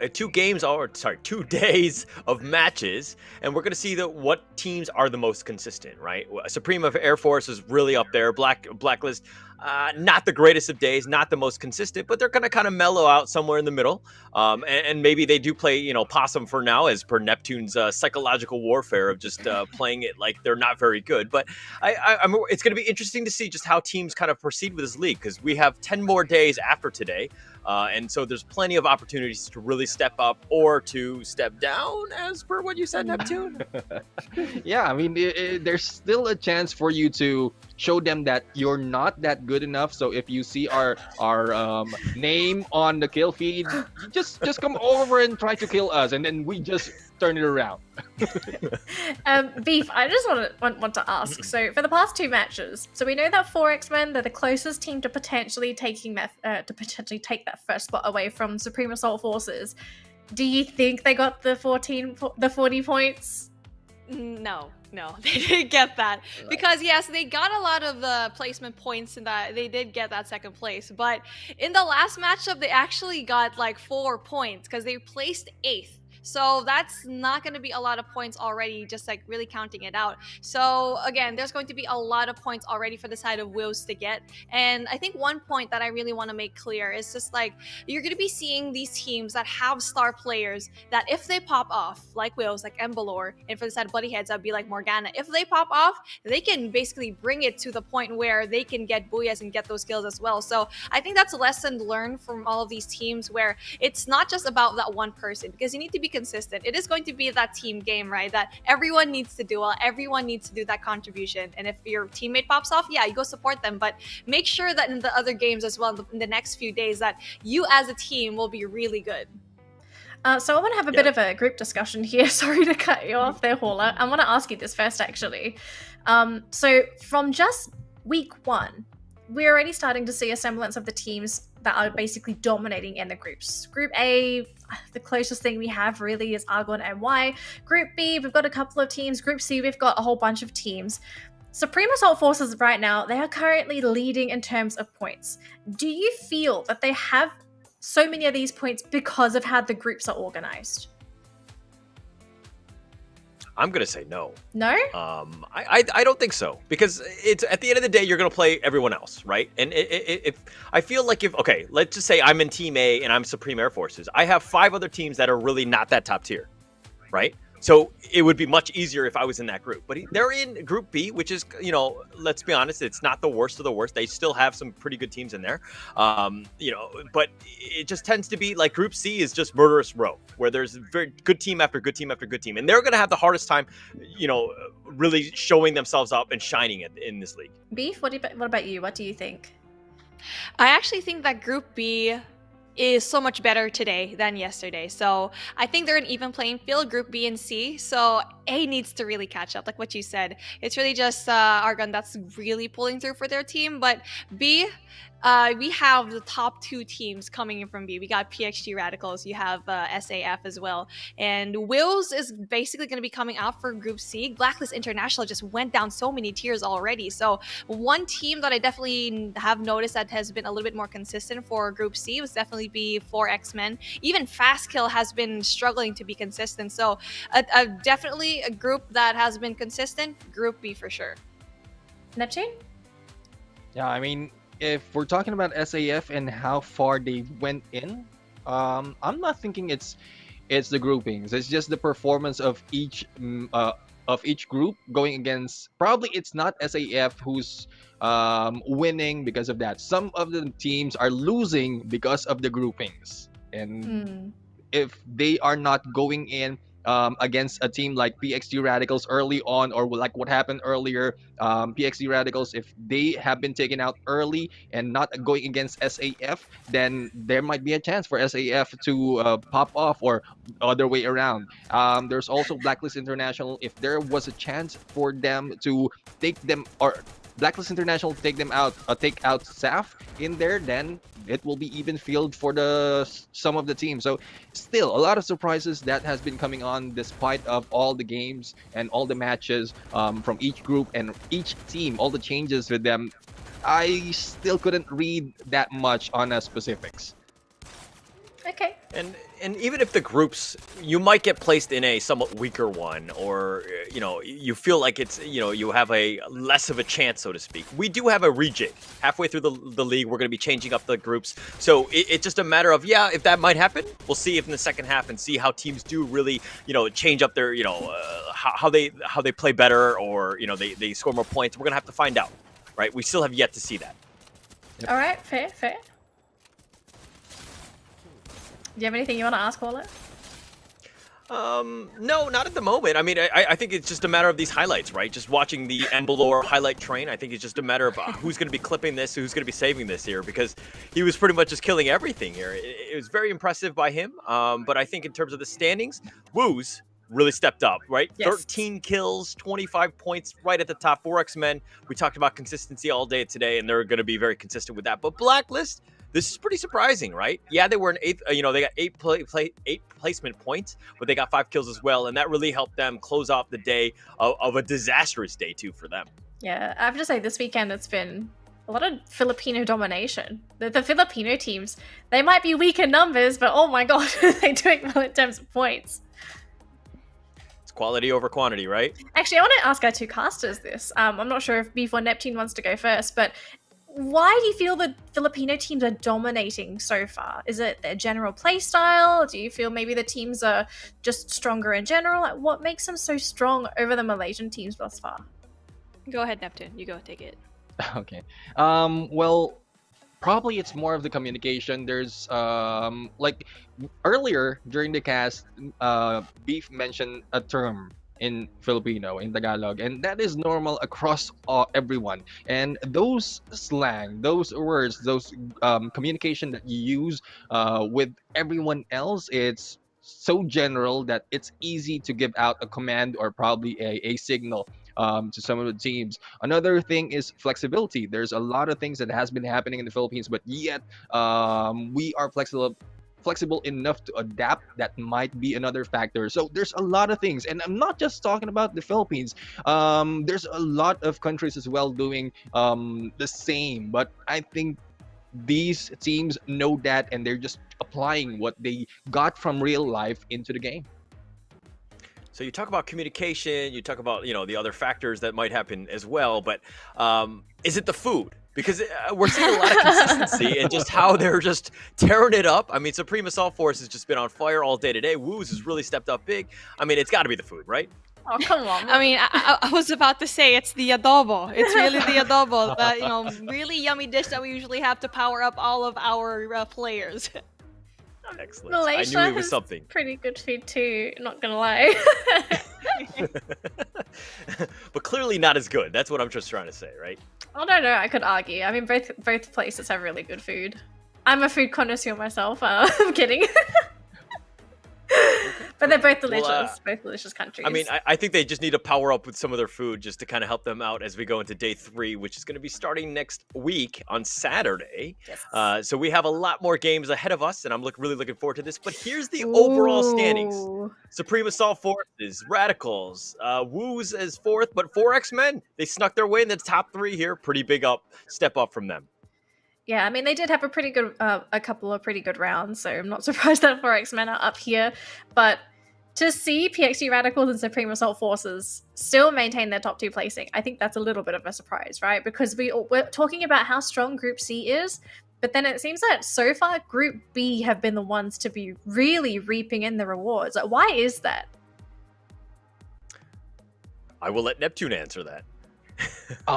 Well, I really couldn't tell as to what the groupings are, but I don't know, but probably it's more of the confidence that they know already. With these groupings, they know already who to target. If they see them in a kill feed, yeah, let's go over and push this. If they see, say, another team, let's back off a little bit. And that is part of psychological. I think that's how some of the teams are playing this game as well. Some are in there, oh, I don't want to be on top because I don't want to be a threat. And then the other teams can be easy prey for us. So that's one thing that they can do. Some of them are just going in for those engagements and finishing them off, and then the moment that you see us on the kill feed, just go away. Otherwise, you'll be taken out. Beef, do you have anything to add? Oh yeah, definitely. I think I have like one answer to that, and it's for the side of PXG Radicals. The reason why we actually saw them, I think, is the fact that they do well in Purgatory, and Kalahari is probably one of their weaker maps. And the fact that we saw a really good gameplay here for them for the side of Purgatory, they usually have like a lot of kills here already. So it's not really surprising to me that this is one of their better maps. So that's gonna be different though. If we have Kalahari back again, that might be a different option. But this is not surprising to me just because of how well PXG Radicals does in this particular map. And if we're looking at Supreme Assault Forces and PXG, top 2 right there, but they've been feeding on some of their bottom feeders in their own group, and Umbrella and Cannot X-Brain, right? So it seems like there's a bit of a high and low in that one. Group B is kind of just mellowing out somewhere in the middle, but they did get a ton of kills. All right. So, any final words from the casters or Danny? I'm gonna let the casters talk because I seem to talk too much. Oh, not even. I mean, technically, that's our job, right? Beef, why don't you go ahead this one? Okay, well, that was such an amazing day 2. We did not expect this at all. There were a lot more upsets, but then I feel like we got to see the silver lining into things. We saw a bunch of people from the bottom, a bunch of teams that were struggling in day 1, really just pop off in day 2. Maybe it's because of the fact that we added in Purgatory, or maybe it's the fact that they were able to gain that confidence, watch day 1, and really came up with like a lot of really beautiful plays. And what a way to actually end the round, and having that really amazing win, and Bolor just popping off. That was like the cherry on top of this whole amazing day 2 pie. All Yeah, right. huge highlight reel for him, and it's going to be very exciting just moving forward. He's going to take that one. He's going to show it to everyone, post it on social media everywhere to just him just popping off. Everyone's going to know his name, but he's going to continue into day 3 and day 4, which is going to be next weekend. Same time, same place. My name is Holler. This is Danny, Neptune, and of course Beef Mommy, and we've just had a great time, and it's been a pleasure being able to just stick with you. But we do have one last giveaway that's going to be gone, and of course for your skins, feel free to put in that code. Make sure that you do score it in. The stream is going to be ending, so we're just trying to prolong it to make sure that you do get that that code, which is happening right here. It's going to be MCPHP. Just continue that on and just copy and paste it. Make sure your friends, your squad mates, put it into the app as quickly as possible. Make sure you do redeem those skins. All right. I'm doing it right now. I'm applying the code right now as we speak. I didn't have enough time during our break. One-handed. One-handed. It's okay. Oh yeah, I'm going to go and screenshot this. That's a good idea. I would screenshot it too. Yeah, let's go. Well, for those of you who watch right now, thank you very much. And for the teams in here, for the teams who are in here, we have Beef who did mention a good stuff for the teams, and I would like to tell everyone as well, for those at the bottom of the leaderboard, we're still expecting you to move up. For the teams who are watching, we're still expecting you to move up. For those of you who are trying to play us psychologically, don't worry, I'm here. I'm thinking a little bit ahead of you, and I think it happened earlier. They tried to change it a little bit, but didn't work that much. So yeah, I mean, there's a lot of eyes on you right now, and this is your chance to show us what you have, or probably not show us everything just yet, because there's a lot of days in here wherein you can play and just get the top 12 to go to the finals. We're just getting started. It's just week 1, guys. Don't panic. We're going to see a lot more crazy stuff. I'm still waiting for someone to go in with the crazy grenade launcher action. There's always one team that does it every single time, right? And I'm going to put my money on Wheels. I think Wheels is going to do it. Wheels going to somehow find a grenade launcher for Emberlaw, and they're just going to go crazy. Actually, if it happens, make me eat a sock, please. All right, we're going to have to clip that one. Make sure that you do eat that sock in the event that it happens, and I'm looking forward to that. And it's the rest of the MCP League Season 2. This is just day 2. We've got 10 other days we're going to be here. My name is Holler. This is Danny, Neptune, and Beef Mommy, and we are going to be signing out, and we'll catch you guys next week.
are champions.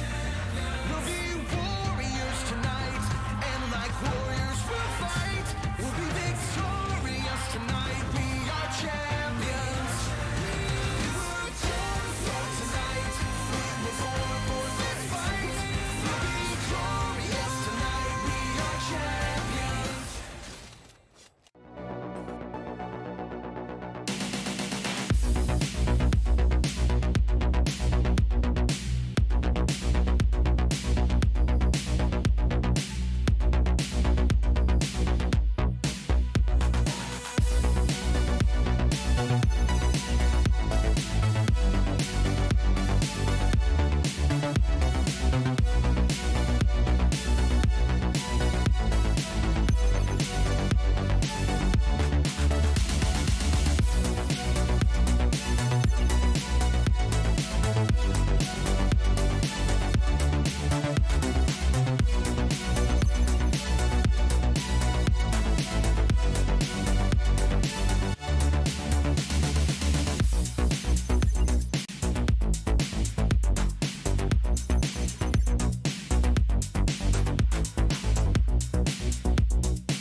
Absolutely bombed and taken up by MS-25. That's 2 down for AV Sligers, and their aggression has not really paid off, as now they will get overwhelmed by the members of Freedom Rumble. Your boy was going to be the third one on chopping block. Comstas get down as Arpav will take Red Panda down. Your boy was the last man alive, and it seems like Freedom Rumble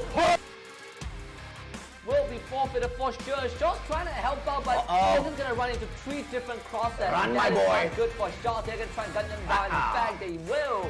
Shaw's a down, MS-25 picks them up, and now MS-25 pushes on forward Excel with the third one, and Shot will be eliminated.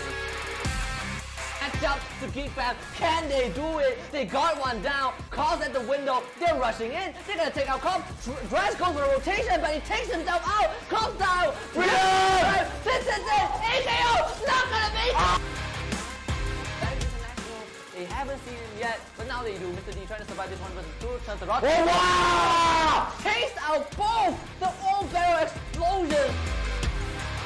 As well as Isaac, but we've seen this duo move in, and Dooeasy gets eliminated, and Balore goes in for the Black Cobra, and it looks like the Blacklist International are gonna be on a handicap as well. But Divinity, look at them, trapped all there in that hut, all alone.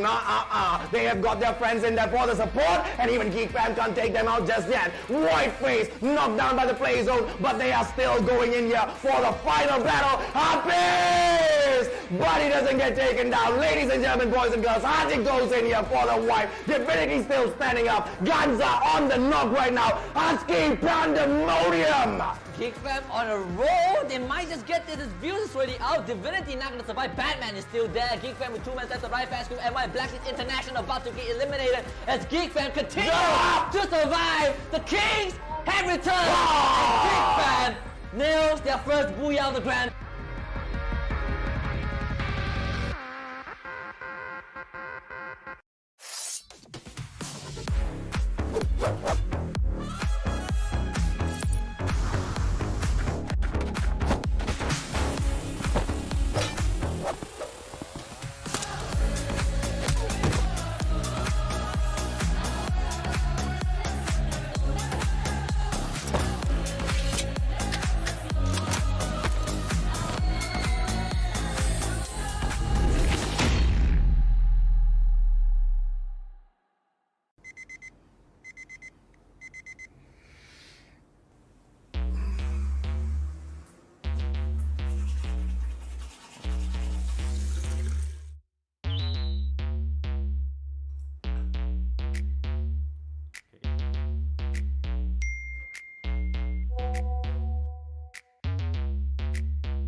It's time to watch the MCP Major Season